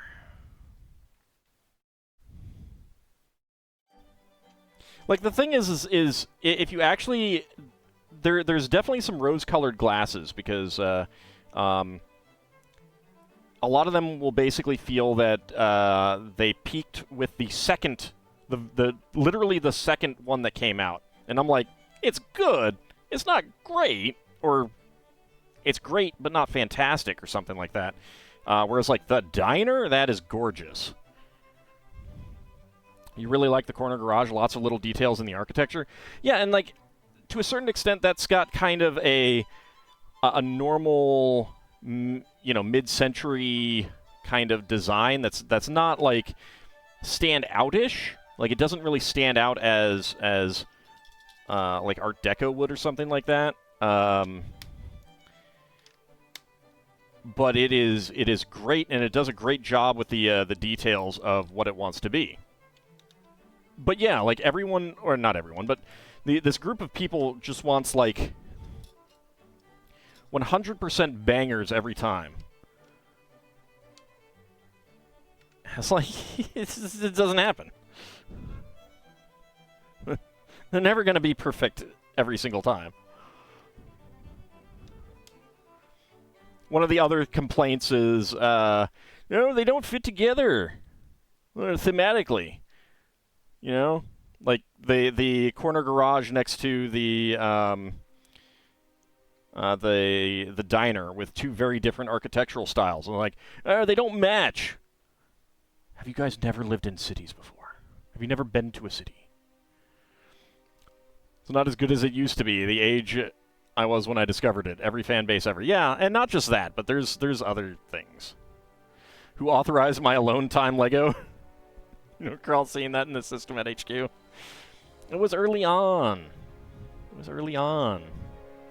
Can't help it. All right, let's go ahead and flip this around.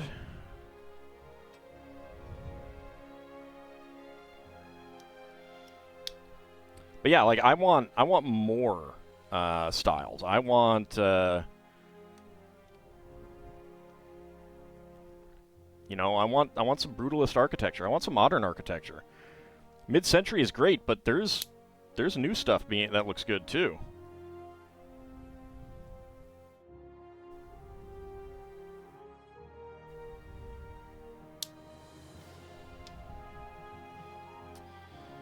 There we go. And 3 candlesticks. Like, that's one of the complaints about this set, is that it doesn't fit in with the others appearance-wise.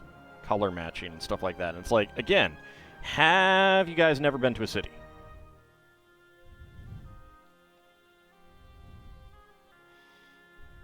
Because I'm definitely getting the impression that you guys have never been to a city.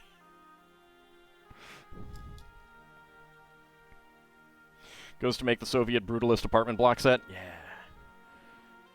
Like, that would be a great college. Like, they've never done a college building. You know? But yeah, I also want more Art Deco. Like, the diner was beautiful. Art Deco is a wonderful architectural style. Give me more of that. Brutalist library next to a 1920s Art Deco music hall? Yeah, that'd be amazing.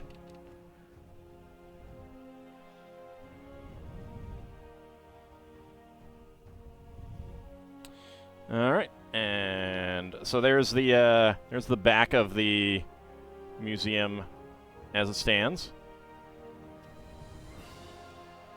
Flip it around.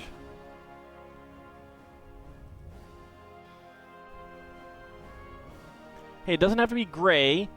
It could be tan. It could be beige. There's multiple colors that you could do it in. You can have other colors along with it, too.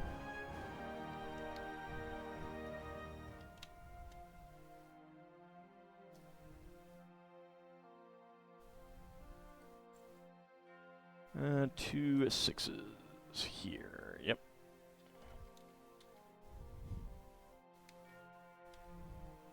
There we go. 1x2. Another door.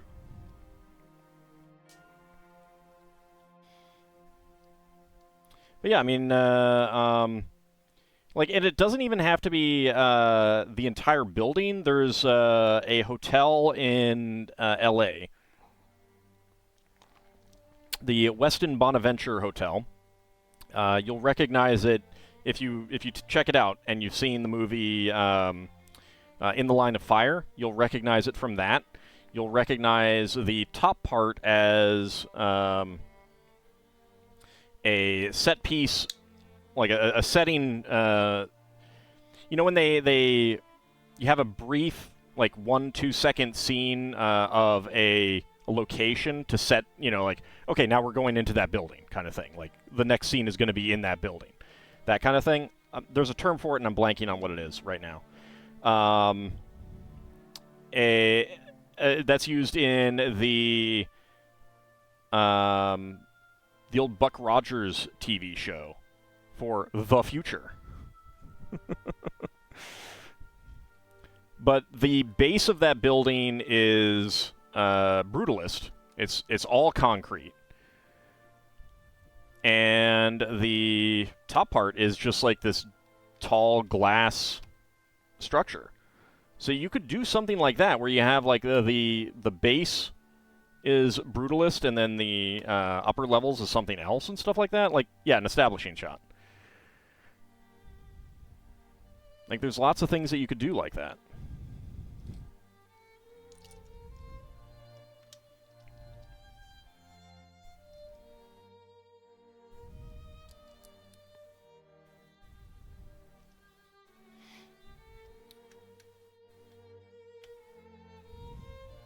Happy to see Brutalist getting some love here. You always had a soft spot for it. I mean, I live in D.C. You can't live in D.C. and hate Brutalist architecture. The entire metro system is Brutalist, and it is amazing. It is one of the best-looking systems in the world. It really is. All right, get a single fence there.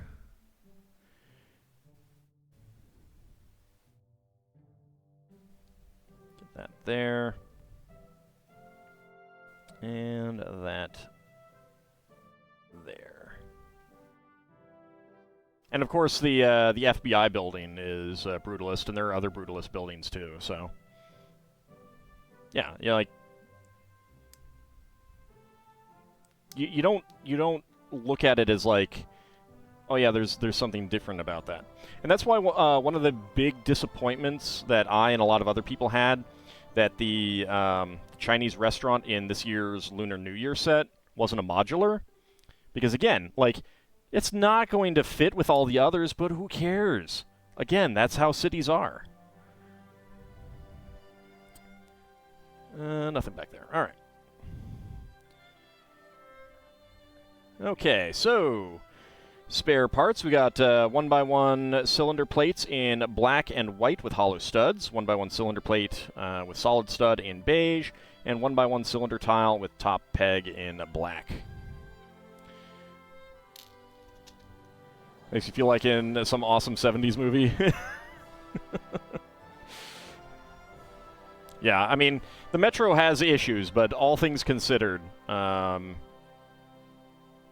really do appreciate our Metro system. They do need to improve it in a multitude of ways, though. Like I said, something-wise, if everything was 1920s Art Deco forever, there'd just be nothing else, just that. Yeah, it would be, as amazing as Art Deco is, it would be incredibly boring. Like, Art Deco everywhere is boring. That's one of the great things about cities, is variety. Perhaps they didn't make it modular because there really isn't any, isn't really the sales of the Mod City sets in the PRC. That's possible. They did, and I'm looking forward to building it because I did get it. There's an outdoor garden set, like for a spring festival, one that they did a few years back, that is modular. It does fit in with these. And it is gorgeous. It's one of the best ones that they've done. I think the reason that they didn't make it modular is that it probably would have required it to be another $100 or yeah, and substantially upscaled to get it to fit into the size. I would like that.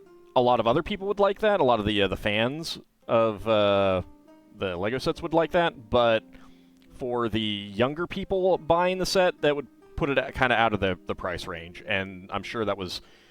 Like, they oftentimes have price targets. So it's like, when thinking about the Marvel sets for this year, they have the $9.99 set, the $14.99 set, the $19.99 set, the, you know, et cetera, and then they design the set to meet that price point kind of thing, with all of it that entails. So obviously they set the price point for this set first. That said, Americans are getting screwed by it because it's like $20 more expensive here than it is in Europe and the UK. It's bizarre. Actually, I think it's like $30 more. It's crazy. It's $129.99 here in the US, and it's like €99.99 euros and $89.99 pounds. It's like, why?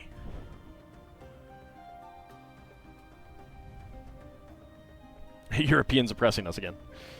And it's like just that one set. Most of the other sets are pretty even, if not better for us than others. It's just really weird for that one to be so far out of step. It makes me wonder if they set the price when we were having high inflation, even though like Europe had higher inflation and is still suffering higher inflation than we are. I don't know. Who knows? I was gonna stop with that bag, but you know what? I'm enjoying the conversation, and I'm enjoying the build. We're gonna go another bag. It's my prerogative as streamer.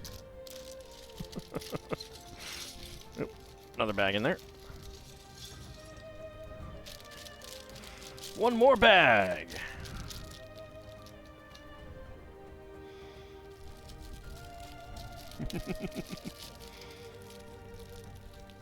Thought I was going to wrap up, but I decided to be a rebel and continue building.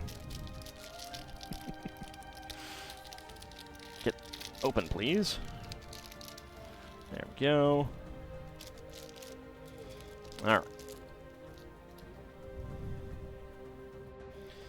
right, let's see. We got 2x4 plate and brick. We do have the bathrooms down, so, you know, if anyone really needs to go, right there. Not a whole lot of privacy at the moment, but, you know, that's fine, right? You'll survive.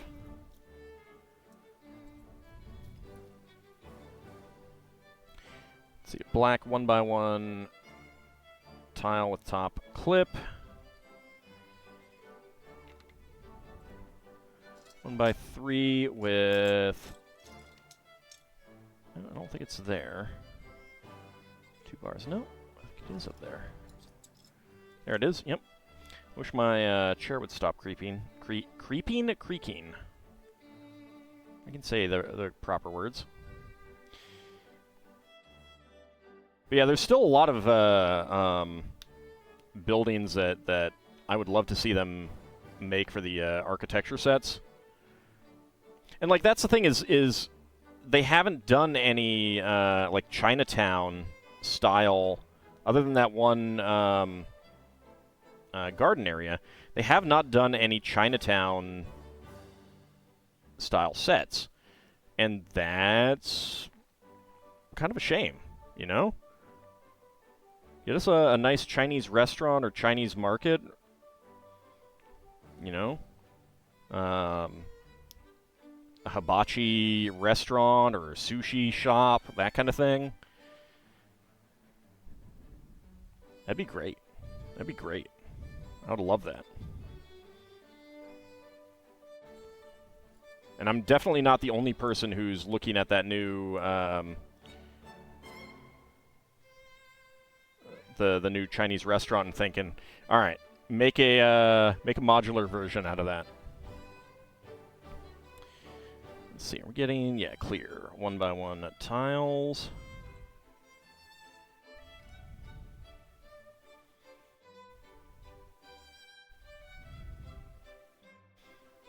Like, it's by no means a, makes the set worse or anything like that, but it is just kind of like, it feels like a missed opportunity sort of thing.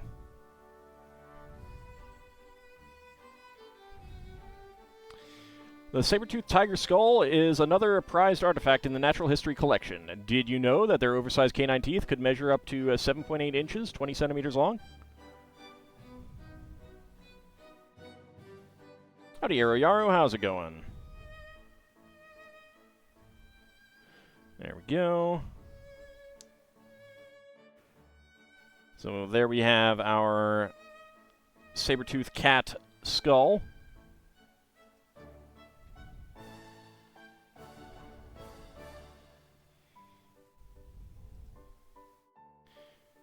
Just finished Okami? Nice. I have long been meaning to play that. Alright, let's see. That fits right there.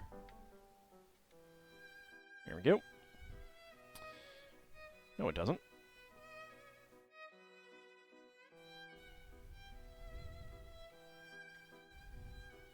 Right there.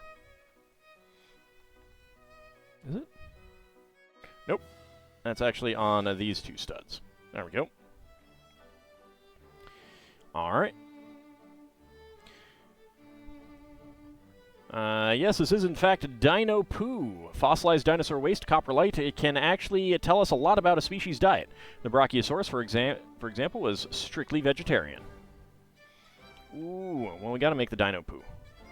Gotta make the Dino Poo, right? Let's see, 2x2 cylinder plate. Get the spiral poo piece. Now all the kitties can come see their ancestor. I think you mean relative. Alright, and that goes right there. Hey, I mean, it's true. Everybody poops. So, Alright, get that 2x4 in there. There's nothing on there, but there's a pair of studs back here, so they'll probably go there. And 2x2 plate, 2x2 tile with center stud, and that goes right there. Alright, get the brown 3x3 with curved corner.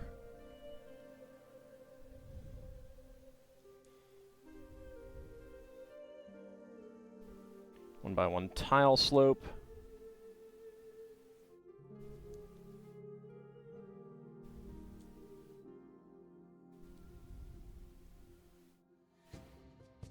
More tile slopes and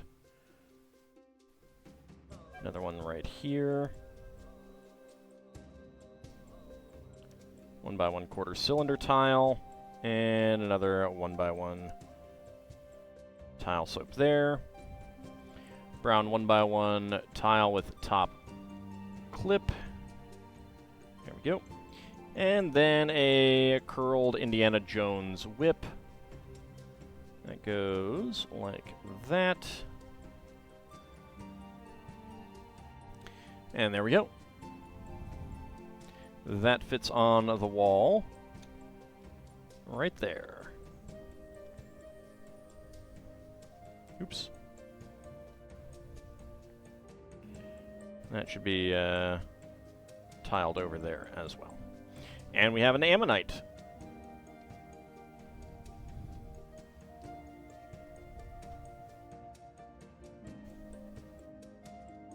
No, they're a separate line. I've looked it up before. I mean, they're still felines, but they're not in the line that gave us modern house cats, and I believe not even in the same line that gives us like cheetahs and panthers and lions and stuff like that.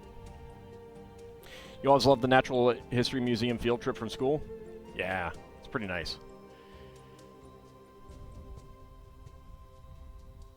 I don't think I ever actually did that. And you would think that we would, considering the Smithsonian, but I think it was kind of assumed that we'd go with our parents or something. Let's see, 2x6 plate and brick. That's 2x2. Nope, center studs. Nope. All right, there's the one with no center stud.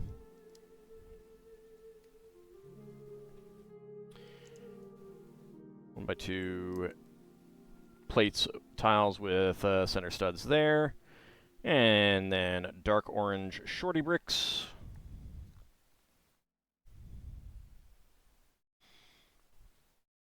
And then a pair of these awesome fur collars, which are not used for fur collars here.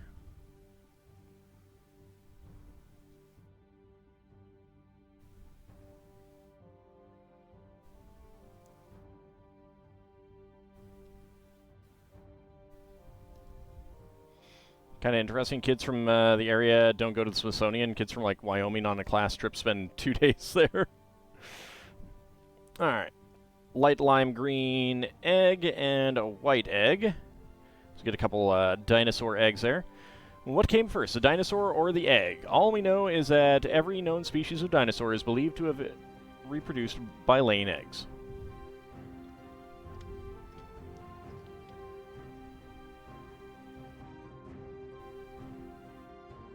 Oh, I see. Alright. That actually turns around that way so that it fits. Okay, my bad. Oh. Well, in that case, these go over here. That goes there. Alright.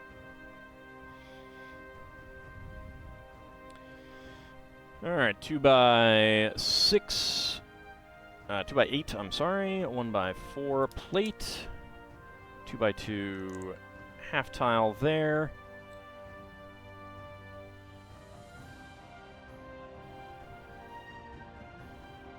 More 1x2x2 panels.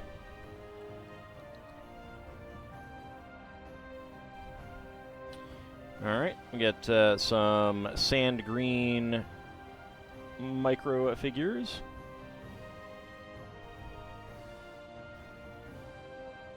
Like, there's a push to call saber-tooth cats as saber-tooth cats as opposed to saber-tooth tigers to make it clear that they're not related to tigers.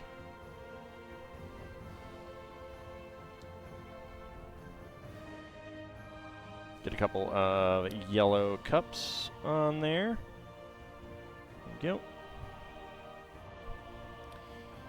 Side stud, brick, and red ingot. And a second one. Probably the same way in New York City, locals that have never been to the Empire State Building and Statue of Liberty.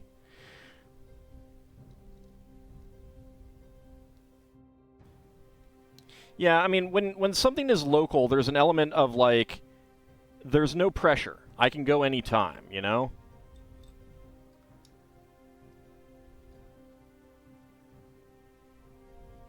Like, that's definitely been the case for me, why I have not prioritized, like, certain exhibits and stuff like that.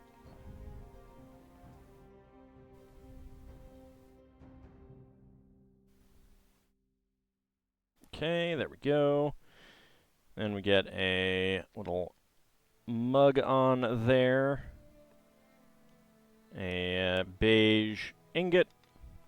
And then let's make our cash register.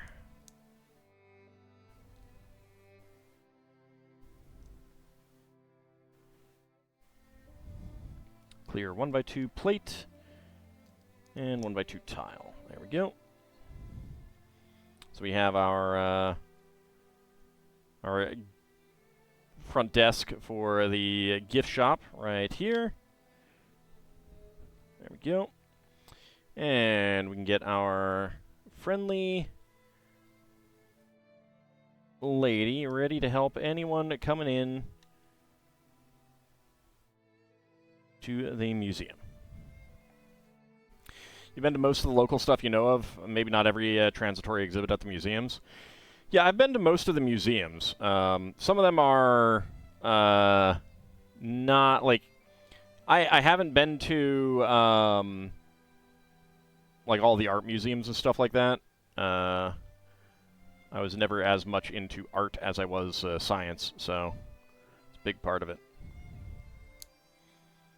And there's a certain element of, like, it's more fun to go with someone who you can, like, talk to about it. And I haven't had a whole lot of people over the years.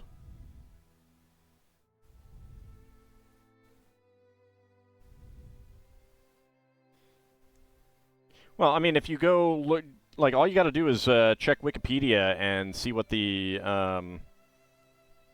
groupings are for the various animals.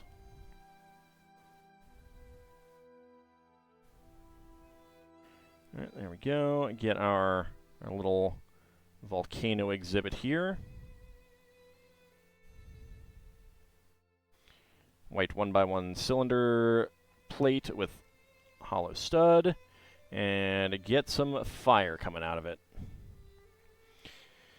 Volcanoes are typically found over mantle plumes and meeting points of tectonic plates. Don't worry, this model of an active volcano is completely safe to explore.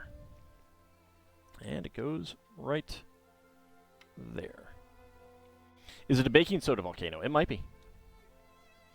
Saber-toothed tigers are one of the closest things we'll get to a real D&D animal. I mean, they're kind of extinct. You know, just a little bit.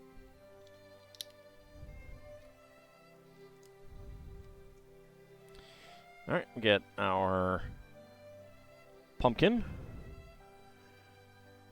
Get a 1x1 cylinder tile with top peg on top. Get our eggshell element. And a bowl in there. These highly detailed replicas of ancient pottery were created specifically for the museum by the artist living above 10243 Parisian restaurant. I thought that artist was not a sculptor. There we go. Get that right in there.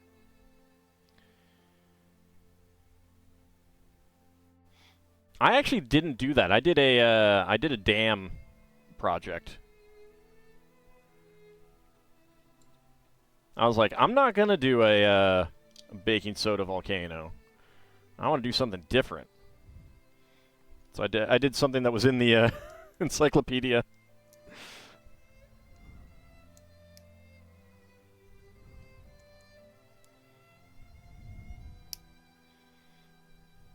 Okay, get some unicorn horns in there. Get a trans neon green crystal. There we go. And a geode, which is not turned around to show the actual inside of the geode. Don't ask me why. It seems like that would be more interesting. But obviously they want this to be the display part, as opposed to that. Which, it's a very cool geode element. Yep, I had the World Book Encyclopedia set as a kid. And I actually read them. Like, sat down and read through. I was that kind of nerd.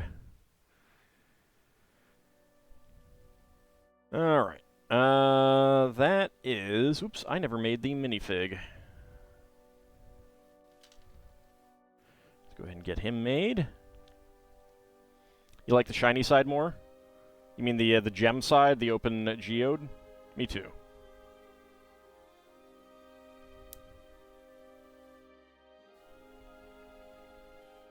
So with them saying that these are replica that this is replica pottery, that makes it a little bit better that this stuff got broken on the side.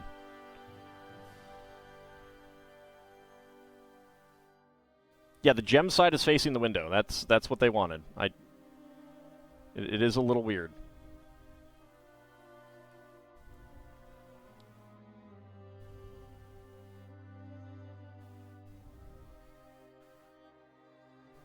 There we go. So we got him with making a face over the broken pottery, coming over to sweep it up.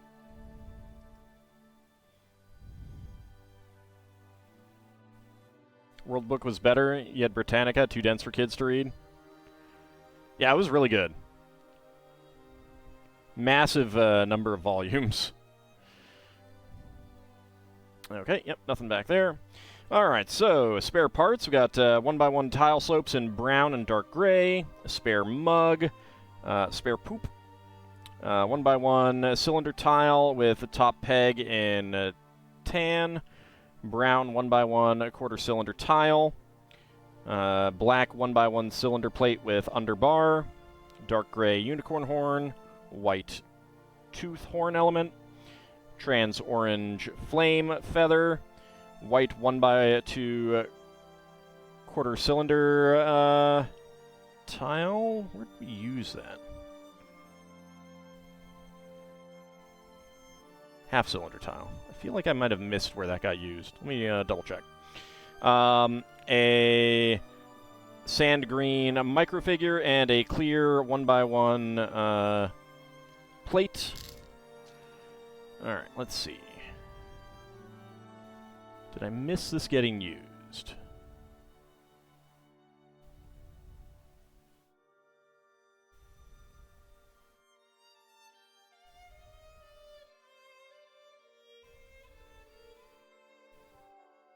Oh, right. Under the front of that, so it is extra. Alright. White 1x2 half cylinder tile. Alright. So, next time we'll have bag number 8 to get started on. Let's go ahead and bring it up so that we can get some closer looks on some of this. Digging how the floor plan is coming together. Yeah, it's pretty nice. So we got the front entrance there, leading right into the gift shop and information desk. Over here, dino poop.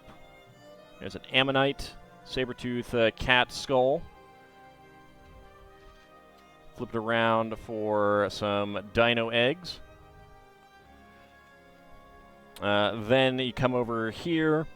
You got the broken pottery with the employee coming to clean it up. You got some other pottery.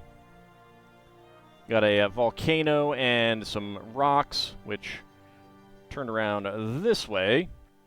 You got a geode, some, I guess, like, those are supposed to be stalagmites, and a stone with some gems in it. There is, of course, our little mouse hole there, and the bench with a donut. And then, of course, we've got the toilet, and a little lab with a microscope and a bowl. And a nice back entrance. Usually these back entrances are really, really plain, but that's pretty nice. And there's a dripping faucet. Seems bad. Actually, you know what? This might not be a faucet. This might be a downspout. I don't know if there's something going to be on top of here, but this could be a downspout. I guess we'll find out. I haven't been like studying the pictures of this in super detail to take a look at it. But this is a good starting point. Unlike most of the modulars, which are 3 floors, this is only 2 floors because the floors are going to be a lot deeper. But definitely coming along. Really having a good time building this as well. And I am looking forward to seeing more of it get completed. But that's going to have to wait until next Friday. So we will be back next Friday to continue this. I'm expecting 3 to 4 sessions for it. It is 4,000 pieces. So that's kind of my expedition. Love the dude with the broken pottery and a little bit of story. Yeah, it's nice that they put in some of those elements. So it's really cool. And it's already giving me ideas on what to do with like different exhibits. I'm definitely going to need to think about that.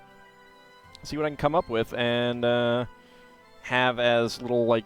Because it would be just really nice if you have this on display to, like, periodically swap out some of these things. And they're pretty easy to do, you know? Like, they just come off these elements. The dinosaur is just going to rest on this part here. So there's, like, a lot that you could do, I think. So it'd be kind of fun to have, like, little, you know, an aviation exhibit or something like that. You like the mini flower gardens by the entrance as well? Yeah, there's going to be a lot more detail in that. And I'm looking forward to seeing what else gets put in there. I think that might be at the end. That's it's kind of when that tends to happen. But we will be back tomorrow for a double dose of Spelljammer. Tabletop in the morning. And suffering through Pirates of Realm Space in the evening. And you know you want to see me suffer. So do come out for that. We will be back on Monday for some more Tears of the Kingdom. Gonna try to wrap that up on Monday as well. There's a game coming out at the end of January that I want to get started on. And I want to have some little, like, breather space in between as well. And I have an idea of what I want to do for that as well. We'll be back next Wednesday for more retro gaming and Lego building in the evening. I'll be working on something else. And next Friday, we'll see us return to Final Fantasy VI and this. So I want to thank you guys for coming on out, and I shall see you next time. Thanks for watching, everyone. Have a good night. And Happy New Year if I don't see you again until Monday.